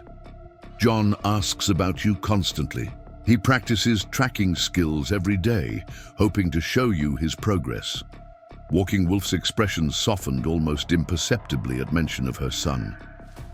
During their journey to Fort Davidson, he had recognized something in the boy, an unusual attentiveness, perhaps, or natural aptitude for wilderness skills. The brief connection had left a profound impression on John, who now spoke of becoming a scout himself someday. "The boy has good instincts," Walking Wolf acknowledged, "better than most who grow up in settlements." Rebecca hesitated, then broached the subject that had brought her through the curious stares of her neighbors. "I meant what I said months ago. The children here would benefit from your knowledge, whether directly or through what you've taught me. Would you still consider sharing some of those skills when circumstances allow?" Walking Wolf studied her with his characteristic thoroughness, as if assessing not just her words, but the conviction behind them. "Your school opens tomorrow. Better to establish traditional teaching first, earn community's trust. Other knowledge can come later when foundation is solid."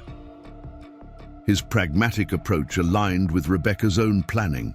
Though she remained committed to incorporating wilderness skills into her curriculum, attempting too much innovation too quickly would only provoke resistance. "You're right, of course," she agreed. "But as the seasons change, opportunities will arise naturally. When they do, I hope you'll be willing to help." Walking Wolf nodded once, his version of a formal commitment. "I patrol this region regularly. When time is right, we will speak again." He glanced toward the settlement center, where a few people still lingered, watching their interaction with poorly disguised curiosity. "For now, better I remain at distance. New schools need community support to flourish." His understanding of settler psychology sometimes surprised Rebecca. Walking Wolf comprehended not just tracking signs and weather patterns, but the complex social dynamics that governed white communities. Knowledge acquired through careful observation rather than direct participation. "Captain Miller sends message," he added, shifting to his official capacity as liaison between fort and settlement.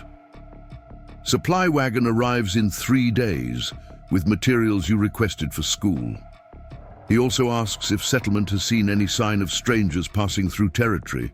Now, the unexpected question raised immediate concern. "Strangers? Is there trouble?" "Rumors only," Walking Wolf replied, though something in his tone suggested the matter warranted attention. "Renegade band possibly moving west of here. Nothing is certain yet." Rebecca felt a chill despite the warm spring afternoon. Should the settlement be worried? Walking Wolf considered carefully before answering. Not immediate concern. Fort has increased patrols. I watch trails leading this direction. Better to be aware, not frightened. His measured response offered neither false reassurance nor unnecessary alarm, the balanced assessment she had come to expect from him.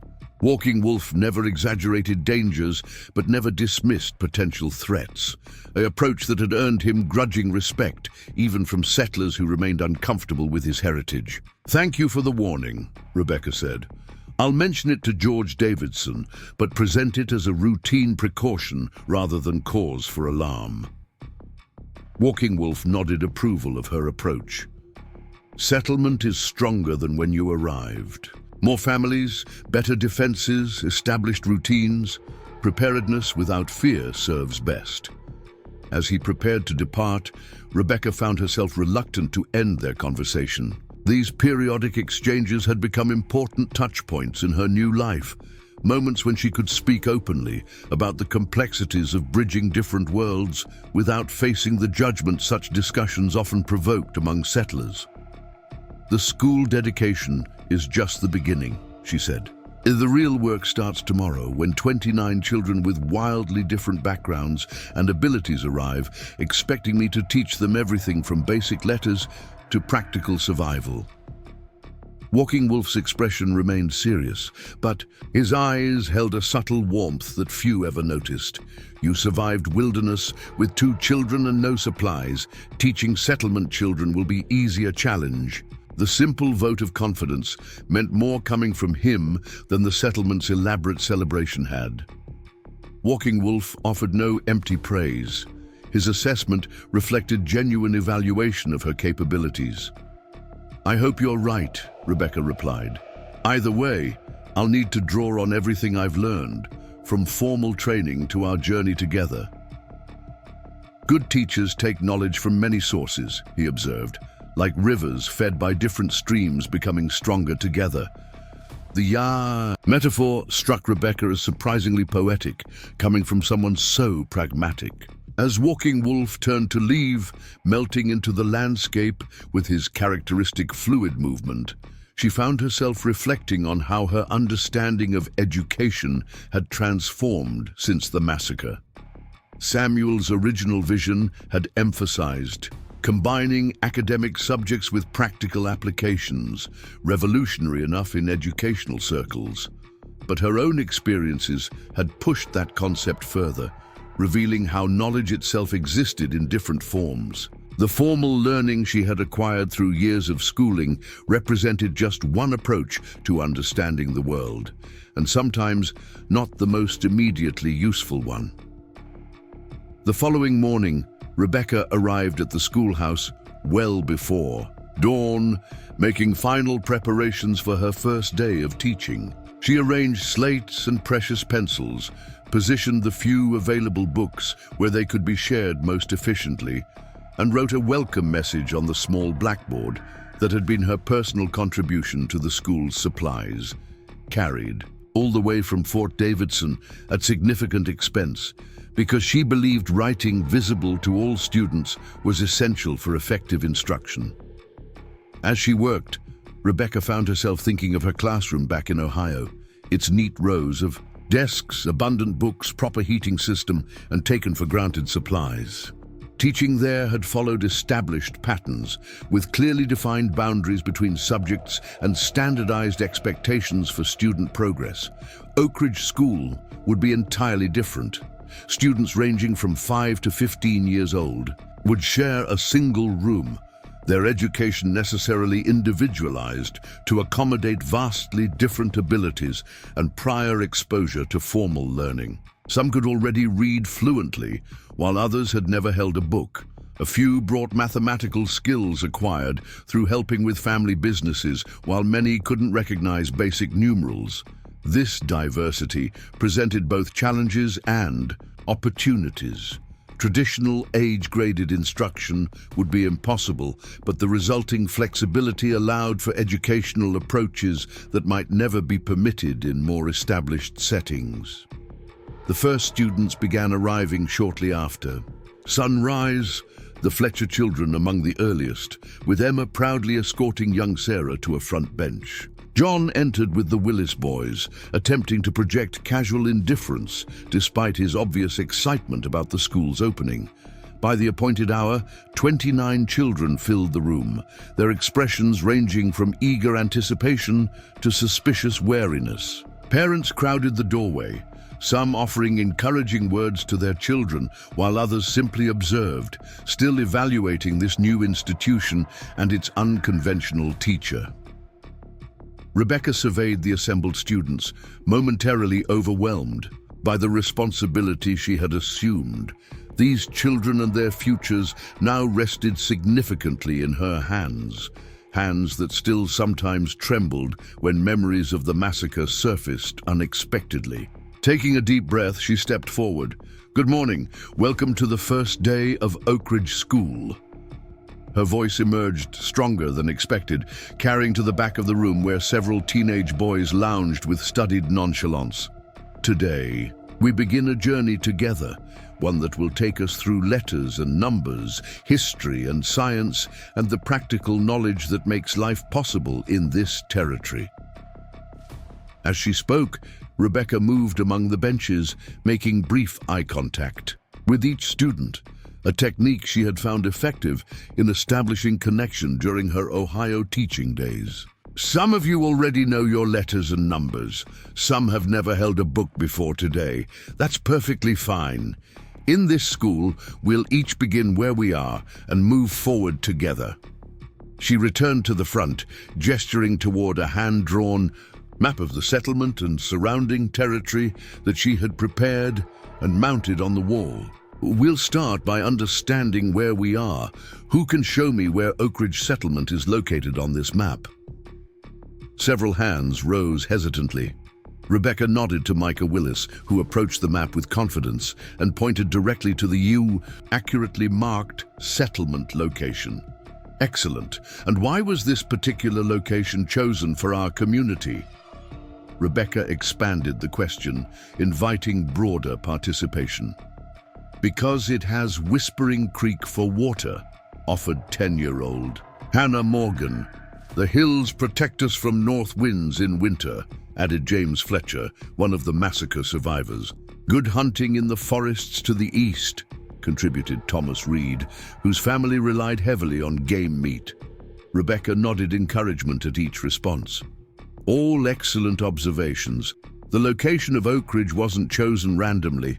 Careful consideration of water sources, natural protection, and available resources guided that decision. She didn't mention that Walking Wolf had reportedly helped identify the site, saving that information for when the community was more prepared. To acknowledge such contributions, understanding our immediate environment represents one of the most important kinds of knowledge, she continued. While we'll certainly study distant places and times, we'll begin with what surrounds us daily, the land that provides our food, water, shelter, and occasionally presents dangers we must recognize. From that starting point, Rebecca guided her students through an exploration of local geography that incorporated mathematics, calculating distances between landmarks, reading, identifying written place names, and natural science, discussing how terrain affected plant and animal distribution. By engaging their existing knowledge of familiar surroundings, she bridged to more abstract concepts while maintaining interest. When midday arrived, parents returning to collect younger children for the lunch hour found an unexpectedly engaged group, including older boys who had arrived with visible skepticism about book learning, but now participated in a lively discussion about calculating supply requirements for journeys of various lengths and durations. Martha Davidson lingered after delivering lunch for Rebecca, watching the remaining students who had brought food to eat at school.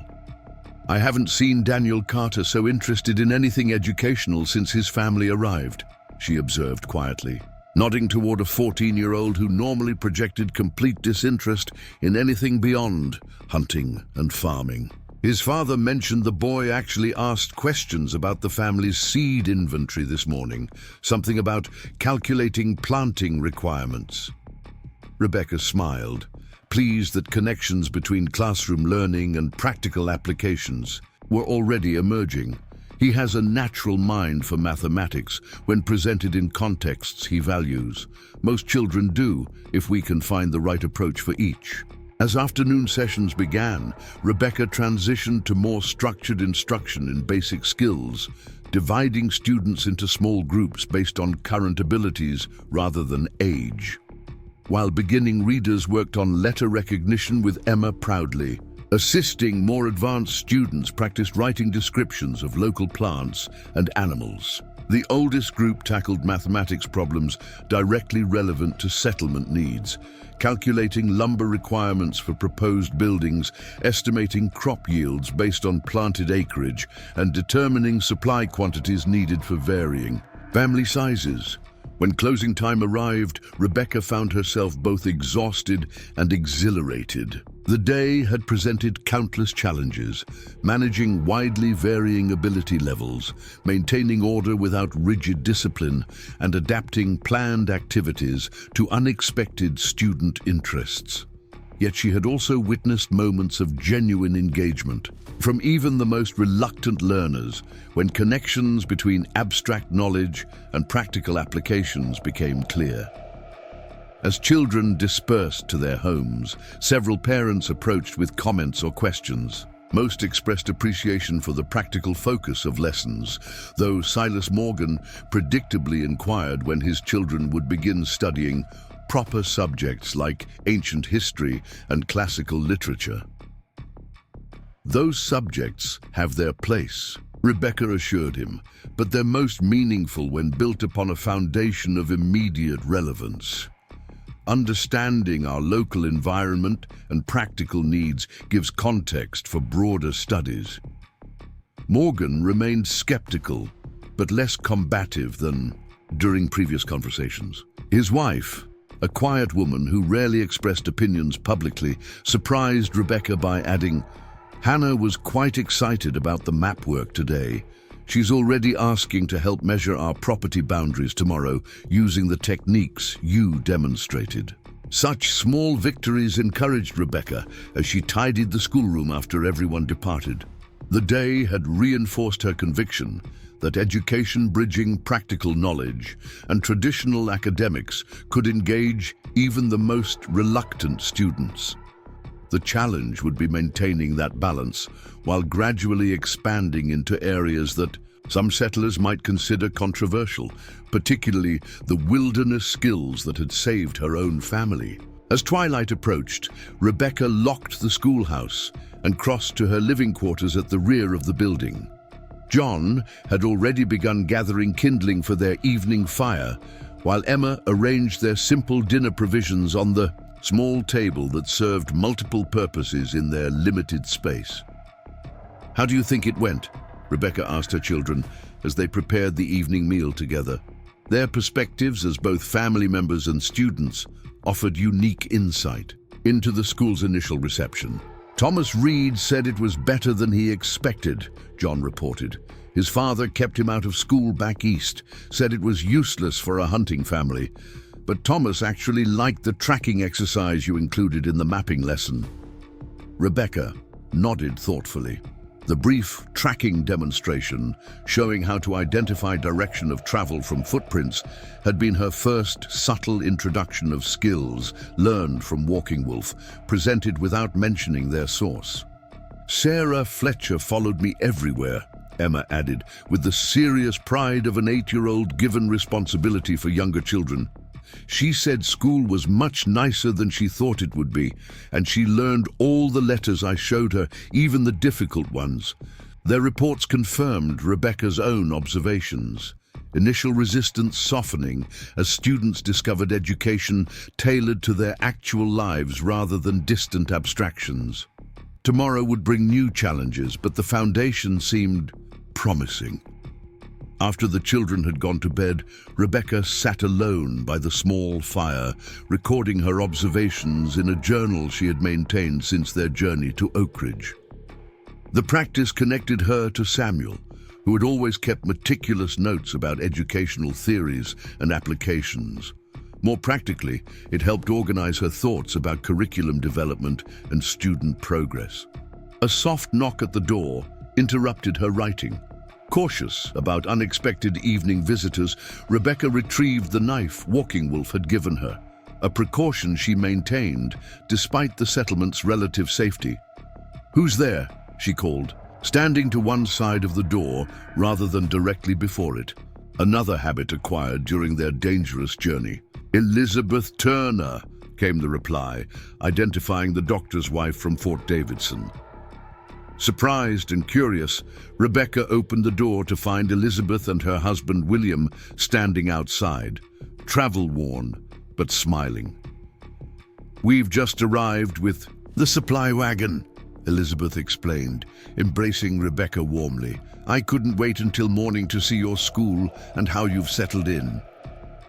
The unexpected visitors were welcome connections to the period of recovery at Fort Davidson. The Turners had shown genuine kindness when Rebecca and her children were at their most vulnerable, providing not just medical care, but emotional support during those difficult days. "Come in, please," Rebecca invited, quickly clearing space. "For them to sit. What brings you with the supply wagon? Not that I'm not delighted to see you both." Dr. Turner accepted a cup of water gratefully. "Officially, I'm conducting a medical inventory of frontier settlements at Colonel Henderson's request. Unofficially, we wanted to see how you were faring, and Elizabeth was determined to deliver some items for your school personally." "Books from the fort's library," Elizabeth explained. "Nothing they couldn't spare but proper reading material for your students. And some medical texts William thought might be useful for teaching basic health practices." The thoughtful gifts touched Rebecca deeply.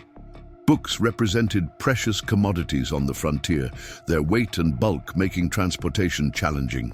That the Turners had made special arrangements to bring them demonstrated both practical support for her educational mission and personal concern for her well-being. "There's another reason for our visit," Dr. Turner added, his expression growing more serious. "Colonel Henderson asked me to quietly assess the settlement's medical preparedness. There have been increasing reports of renegade activity in the territories west of here." Rebecca set down her cup carefully. "Walking Wolf mentioned rumors. Is there genuine cause for concern?" The doctor exchanged glances with his wife before answering, "Nothing immediate, but Henderson believes in precaution. A band reportedly separated from the reservation several months ago, mostly younger warriors, frustrated with conditions there. They've been blamed for scattered incidents, though evidence remains circumstantial. The colonel doesn't want to cause panic," Elizabeth added, "but he feels settlements should review their emergency procedures. That's partly why William is conducting these medical assessments."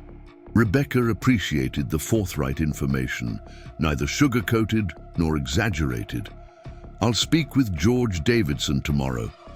Oak Ridge has good defensive positioning. One reason Walking Wolf recommended the location originally, though few settlers acknowledge that contribution." The Turners nodded understanding. Fort residents had witnessed firsthand the complex relationship between military forces and native scouts like Walking Wolf, essential to operations yet often unrecognized in official accounts. "How frequently does he visit the settlement?" Dr. Turner inquired carefully. "Rarely enters it directly," Rebecca admitted. "He patrols the surrounding area regularly, sometimes bringing messages from the fort. Most settlers prefer to pretend he doesn't exist while benefiting from his vigilance." "And your children, how are they adapting?"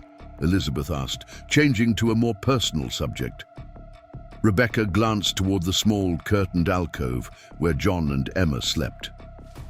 "Better than I could have hoped. John has become quite the woodsman, practicing skills. Walking Wolf showed him every chance he gets. Emma has appointed herself protector of younger children, finding healing through helping others. She paused. They still have nightmares sometimes. So do I. But increasingly, we're building something meaningful rather than just surviving. The conversation continued as Rebecca shared details about the school's opening day and her plans for developing the curriculum. The Turners offered suggestions from their own experiences with frontier medicine, proposing practical health lessons that could be incorporated without specialized equipment or supplies. Teaching children to recognize symptoms of common illnesses might save lives, Dr. Turner noted, as would basic understanding of wound treatment and prevention of infection, skills rarely covered in traditional education, but essential out here. By the time the Turners departed to their assigned quarters in the settlement's guest cabin, Rebecca felt reinvigorated by the connection to allies who understood both her educational vision and the complex realities of frontier life. Their visit had provided not just practical resources, but validation of her unconventional approach, reassurance that bridging different knowledge traditions truly served community needs. As she prepared for bed, Rebecca found herself thinking of walking, Wolf's River metaphor, different streams of knowledge flowing together to create something stronger than each alone. Tomorrow would bring new challenges in translating that vision into daily lessons, but the path forward seemed increasingly clear. Blowing out her candle, Rebecca whispered into the darkness, "We're building something that matters, Samuel. Not what we planned, but perhaps what's truly needed here." The words carried no expectation of supernatural response, just acknowledgement of continuing purpose despite profound loss. Outside, stars wheeled above the Texas landscape, the same stars that had guided their desperate journey from the abandoned mine months earlier. Rebecca fell asleep with one hand resting near the knife Walking Wolf had given her, no longer needed for immediate protection, but kept close as reminder of lessons learned and knowledge yet to be shared. 2 years had passed since Rebecca Harper first stumbled into Oak Ridge Settlement, a traumatized widow with 2 children and nothing but the clothes on their backs. The schoolhouse that had begun as a simple one-room structure now boasted an additional wing, a small library filled with books donated by sympathetic officials at Fort Davidson, and a gathering area where community learning extended beyond traditional school hours. On this particular spring morning, Rebecca stood at the window watching as riders approached from the eastern ridge, the unmistakable silhouette of Walking Wolf leading 2 uniformed soldiers and a well-dressed civilian toward the settlement. "They're here," she called to John, who at 14 had grown nearly a foot taller in the past 2 years. No longer the frightened boy who had witnessed his father's murder, he had developed into a young man whose unique combination of academic knowledge and wilderness skills made him an invaluable bridge between cultures. "I'll tell Mr. Davidson," John replied, setting aside the detailed maps he had been working on. His voice had deepened recently, occasionally cracking in mid-sentence, a reminder to Rebecca that childhood was slipping away with startling speed. The visitors had been expected.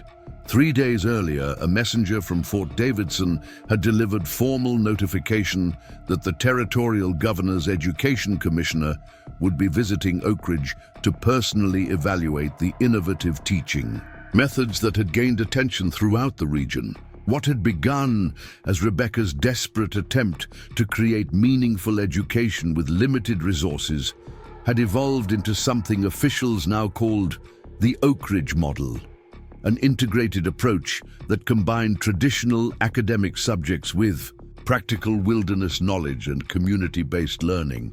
Emma joined her mother at the window, her 11-year-old face serious as always when official visitors approached.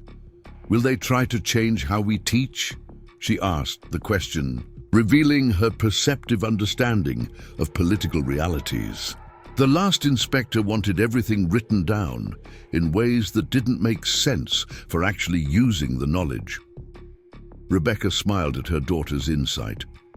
Commissioner Lawrence has a reputation for practical thinking. Colonel Henderson specifically recommended him because he understands frontier realities better than most territorial officials. Outside, George Davidson and Michael Fletcher moved to greet the approaching party. The settlement had grown significantly over the past 2 years, now housing 47 families with structures that reflected permanent commitment rather than temporary frontier existence. Solidly built homes surrounded the central commons. Workshops housed various crafts and trades, and fields stretched in neat patterns beyond the community's edges. The careful organization reflected planning principles Walking Wolf had initially suggested, and settlers had gradually enhanced with their own innovations.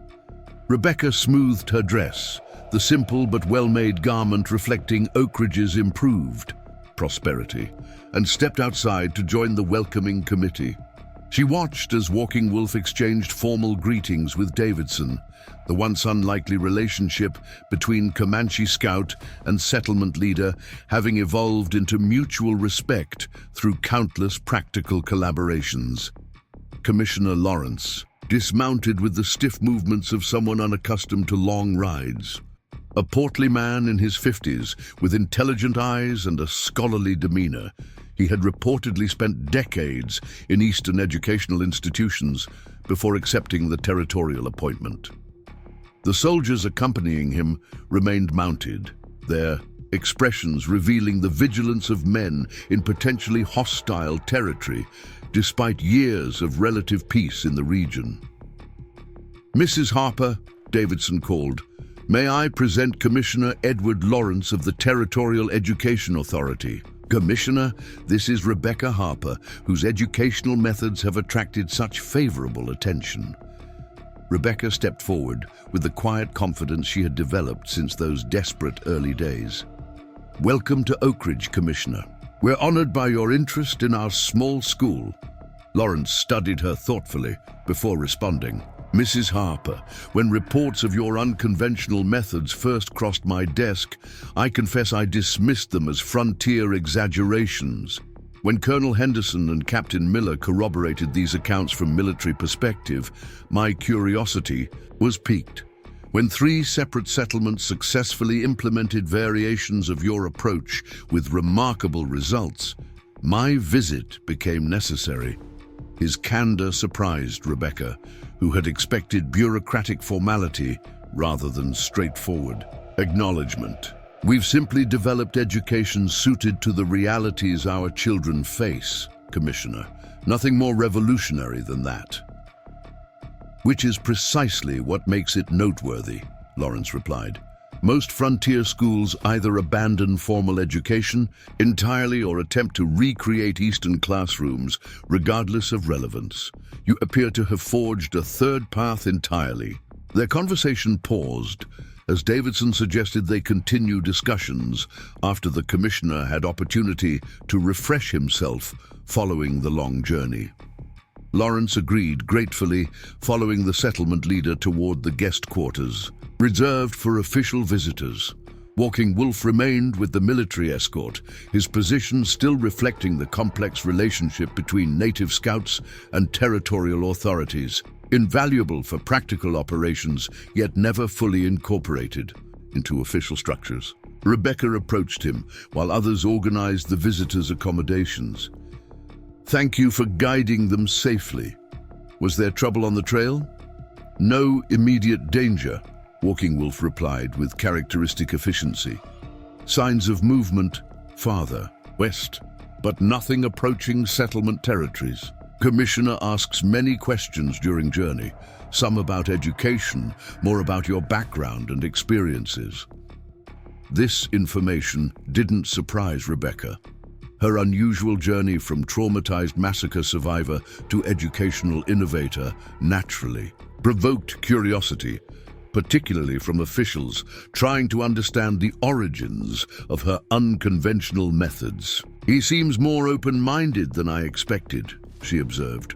Walking Wolf studied the departing commissioner with the careful assessment he applied to all situations. He listens before speaking, rare quality among officials, observes details others miss. After a moment's consideration, he added, his questions about knowledge exchange showed unusual understanding of different teaching traditions. This assessment from Walking Wolf, who judged people with the same precision he applied to tracking or weather forecasting, significantly raised Rebecca's hopes for productive dialogue with the commissioner. If Lawrence genuinely understood the principles underlying her educational approach, rather than merely evaluating surface methods, meaningful expansion beyond Oak Ridge became more feasible. "Will you join the formal evaluation?" she asked, knowing how carefully they needed to navigate official sensitivities regarding Walking Wolf's role in curriculum development. "When appropriate," he replied with subtle understanding of political complexities. "Some knowledge transfers better through your translation than direct presentation. Other elements benefit from original source. Balance serves both knowledge integrity and practical acceptance." His sophisticated awareness of cultural politics continually impressed Rebecca. Walking Wolf navigated complex intercultural dynamics with strategic precision that many formally educated officials never mastered, recognizing when direct involvement advanced their shared goals and when temporary background positioning better served long-term knowledge integration. The formal evaluation began that afternoon. Commissioner Lawrence, refreshed from his journey and now dressed in more appropriate frontier attire, arrived at the schoolhouse where normal activities continued despite the notable visitor. Rebecca had deliberately maintained regular schedule, rather than arranging special demonstrations, believing authentic observation would provide more meaningful assessment than orchestrated performances. "Please consider yourself welcome to observe any aspect of our program," she told Lawrence as they entered the main classroom where 27 students spanning ages 5 through 15 engaged in various learning activities. Unlike traditional schools with rigid grade divisions, Oak Ridge students worked in flexible groupings based on both ability and interest, with older students often mentoring younger ones in specialized areas. Lawrence nodded appreciatively at this invitation, then moved throughout the room with minimal disruption, observing different learning stations with scholarly attention to details. He paused frequently to examine student work, journals documenting environmental observations, maps integrating geographical knowledge with practical travel considerations, mathematical calculations applied to construction projects, writing samples addressing real community challenges. "Your students seem remarkably engaged," he noted quietly, as they observed a group working on engineering principles through practical application. "No enforcement of attention appears necessary. Meaningful purpose provides natural motivation," Rebecca explained. "When children recognize knowledge serves actual needs rather than arbitrary requirements, engagement rarely becomes problematic." The commissioner's expression revealed genuine interest rather than merely polite attention. "You've eliminated traditional distinctions between academic subjects, I notice. Mathematics, science, language arts, all integrated through practical applications rather than isolated disciplines." "The world presents integrated challenges," Rebecca responded. "Artificial separation into distinct subjects creates barriers to genuine understanding. Our approach emphasizes connections between knowledge areas as they naturally occur in actual experience."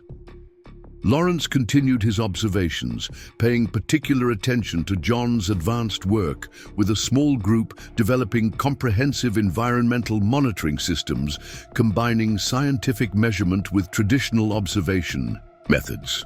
The commissioner asked several perceptive questions that revealed substantial scientific background, showing genuine curiosity about how different knowledge traditions complemented rather than contradicted each other.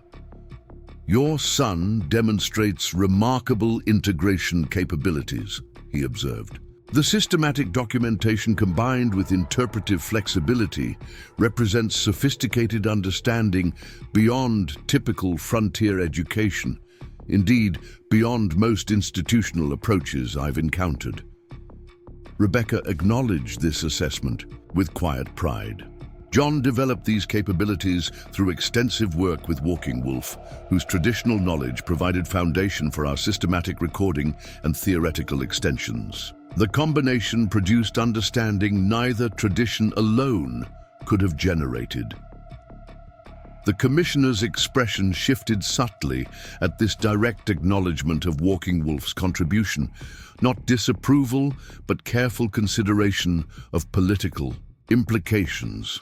The official involvement of native knowledge sources creates certain administrative complexities, he noted cautiously, which is precisely why systematic documentation and theoretical framework development prove so valuable, Rebecca countered smoothly. The knowledge itself transcends political boundaries, even when administrative structures struggle with appropriate categorization. Our approach emphasizes practical results while maintaining appropriate attribution. Lawrence nodded thoughtfully, seemingly impressed by her diplomatic navigation of sensitive administrative terrain. Their discussion continued as they moved outside, where Emma supervised younger children practicing practical skills in the school garden, identifying beneficial and harmful insects, calculating appropriate planting distances, documenting growth patterns through systematic observation. Your daughter appears to have natural teaching abilities, the commissioner observed, watching Emma patiently guide a particularly energetic 6-year-old through careful seed spacing. Emma processes difficult experiences through helping others, Rebecca explained, the simplified statement covering traumatic origins that had gradually transformed into genuine educational vocation.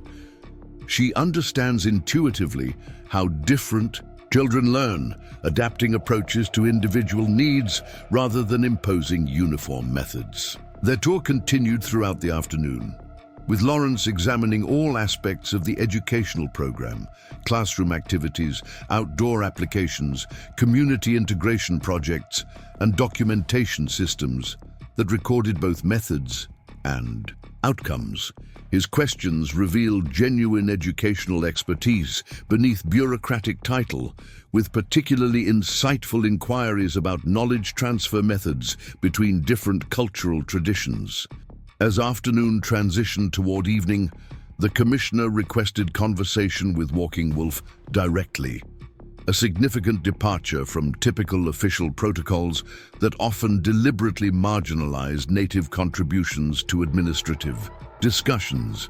Rebecca arranged appropriate introduction, carefully positioning the interaction within established community frameworks that respected Walking Wolf's distinctive role while acknowledging his essential contributions. Your tracking and observation methodologies form crucial foundation for several educational innovations I've observed today, Lawrence acknowledged directly when they convened in the meeting room attached to the schoolhouse. I would appreciate hearing your perspective on how traditional knowledge effectively transfers to different cultural contexts without losing essential characteristics. The question itself demonstrated unusual sophistication regarding knowledge transmission principles, impressing both Rebecca and Walking Wolf with its recognition of complex educational dynamics often overlooked by administrative authorities. Walking Wolf considered carefully before responding with characteristic precision. Knowledge contains visible and hidden elements, he explained. Visible techniques transfer through demonstration and practice. Hidden elements, understanding why techniques work, when adaptations become necessary, how principles connect to broader patterns, require deeper transmission methods. Effective education addresses both layers. Lawrence nodded with evident appreciation for this sophisticated distinction. Your observation matches my own experience with educational transmission across different institutional contexts. surface. Methods transfer relatively easily, while underlying principles often remain behind, creating implementation failures despite apparent methodological similarity. The conversation continued with remarkable depth, exploring knowledge transmission, principles across cultural boundaries with nuanced appreciation for both practical challenges and philosophical foundations. Rebecca observed with quiet satisfaction as Walking Wolf and Commissioner Lawrence engaged in genuine dialogue, transcending typical positional limitations, scholar and scout finding common understanding through shared interest in effective knowledge, transfer despite vastly different background experiences. As evening approached, the Settlement Council hosted formal dinner, welcoming the Commissioner and his military escort. Lawrence continued his evaluation through careful observation of community dynamics, noting particularly how educational principles extended beyond formal schoolhouse settings into broader settlement operations. The integrated decision-making, collaborative problem-solving, and knowledge-sharing practices Rebecca had cultivated through educational programming had gradually transformed community functioning, creating distinctive operational patterns now recognized throughout the territory. Your educational approach appears inseparable from broader community development, Lawrence observed during after-dinner conversation. Unlike conventional schooling that remains isolated from surrounding society, your methods seem specifically designed to transform entire community, functioning through knowledge integration principles. Rebecca acknowledged this astute observation. Education serves little purpose if artificially separated from the world students actually inhabit. Our approach deliberately extends learning beyond classroom boundaries, encouraging application throughout community contexts where knowledge genuinely matters. The Commissioner's assessment continued over subsequent days, with Lawrence observing various aspects of the educational program under different conditions: formal teaching sessions, practical application exercises, community integration activities, and documented outcomes from previous projects. His evaluation extended beyond the schoolhouse to include broader settlement functioning, particularly noting how educational principles influenced community decision-making, resource management, and problem-solving methodologies. On the evaluation's final morning, Lawrence requested comprehensive review meeting with Rebecca, Walking Wolf, and key community representatives to discuss his assessment and potential territorial implications. They gathered in the schoolhouse meeting room. Rebecca and Walking Wolf, joined by George Davidson, Martha Davidson, Michael Fletcher, and several council members who had supported educational development throughout its evolution from desperate improvisation to systematic methodology. I'll begin by stating directly that the Oak Ridge educational model exceeds territorial standards by every meaningful measure, Lawrence announced without preamble. Academic achievement in conventional subjects demonstrates excellence despite limited resources, while practical application capabilities surpass anything I've observed in even the most well-funded territorial institutions. This unequivocal endorsement exceeded Rebecca's cautious expectations, particularly coming from official representative with extensive educational background. The Commissioner continued with specific assessment of program elements, integrated curriculum design, flexible grouping methodologies, community application frameworks, and documentation systems that recorded both methods and outcomes. Most impressive, however, is your knowledge integration approach, Lawrence emphasized, addressing both Rebecca and Walking Wolf directly. The systematic incorporation of different knowledge traditions without hierarchical subordination creates educational synthesis more effective than either tradition independently could produce. This represents genuine innovation with significant implications beyond Oak Ridge settlement. his formal acknowledgement of Walking Wolf's contribution, rare in official territorial assessments that typically minimized native influences, reflected unusual institutional integrity regarding knowledge. Origins. Rebecca noted subtle approval in Walking Wolf's otherwise impassive expression, recognition of administrative fairness rarely extended by official representatives. The Territorial Education Authority has authorized me to offer formal partnership. Proposal, Lawrence continued, shifting toward practical implications. Resources would be provided for comprehensive documentation of your educational methodology, development of implementation materials suitable for other frontier contexts, and training programs for teachers interested in applying similar approaches in their communities. The proposal's scope surprised even optimistic council members who had anticipated potential recognition but not substantial institutional support. Lawrence outlined specific resources: financial allocation, material provision, administrative authorization. While emphasizing Oak Ridge would maintain methodological independence rather than submitting to standardized territorial requirements that might undermine successful innovations. Most importantly, he concluded, addressing Walking Wolf directly, the proposal includes formal recognition and appropriate compensation for traditional knowledge contributions, with specific attribution protocols developed in consultation with original knowledge sources rather than imposed through administrative categorization. This extraordinary provision, rare in territorial administration, typically characterized by appropriation rather than attribution, demonstrated genuine understanding of ethical knowledge exchange principles. Walking Wolf acknowledged this unusual recognition with slight nod, conveying measured approval.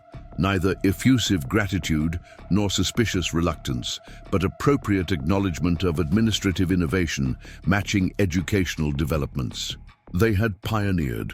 The Council's discussion of Lawrence's proposal continued throughout the day, examining practical implications, potential challenges, and implementation logistics with characteristic thoroughness. Rebecca participated actively while observing broader significance beyond specific programmatic details.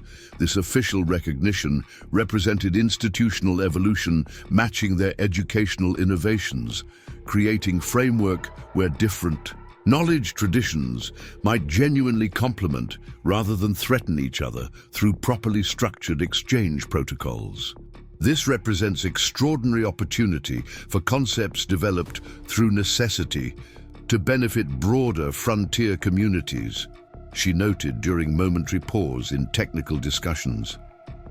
What began as desperate attempt to provide meaningful education with limited resources might eventually transform territorial approaches to knowledge exchange across different traditions. Martha Davidson, whose practical wisdom had guided community development throughout Rebecca's residence, added important perspective. Changes in educational methods eventually transform broader society. Children learning to value different knowledge. Sources eventually become adults making decisions based on integrated understanding rather than rigid separation. This profound observation captured the fundamental significance beyond immediate programmatic details. They were potentially influencing not just educational methodology, but broader social evolution through integrated knowledge frameworks that transcended traditional boundaries while respecting distinct contributions from different traditions. Late that afternoon, as official discussions concluded with preliminary agreement subject to formal documentation, Rebecca found moment for private conversation with Walking Wolf near the lightning oak that had witnessed countless crucial discussions throughout their unusual partnership. The Comanche scout studied distant horizon with characteristic attention to environmental patterns while considering broader implications beyond immediate administrative arrangements. The settlement has traveled far from when you first arrived, he observed, perspective encompassing both physical development and philosophical evolution. From desperate survival to creating new paths, others now wish to follow. Rebecca acknowledged this extraordinary journey. None of it would have been possible without your willingness to share knowledge beyond traditional boundaries. The educational approach attracting territorial attention began with those first survival skills you taught when we had nothing. Walking Wolf considered this with characteristic thoroughness. Knowledge serves life when flowing freely between those who value it. Boundaries serve purpose in protecting wisdom from exploitation, but rigid separation prevents growth that comes through respectful exchange. This sophisticated understanding of knowledge dynamics, recognizing both protection requirements and exchange benefits, had characterized their partnership throughout its development, from desperate survival alliance to systematic educational collaboration. Neither had abandoned their distinct cultural frameworks, yet both had expanded understanding through selective integration, creating genuine innovation beyond what either tradition independently could have produced.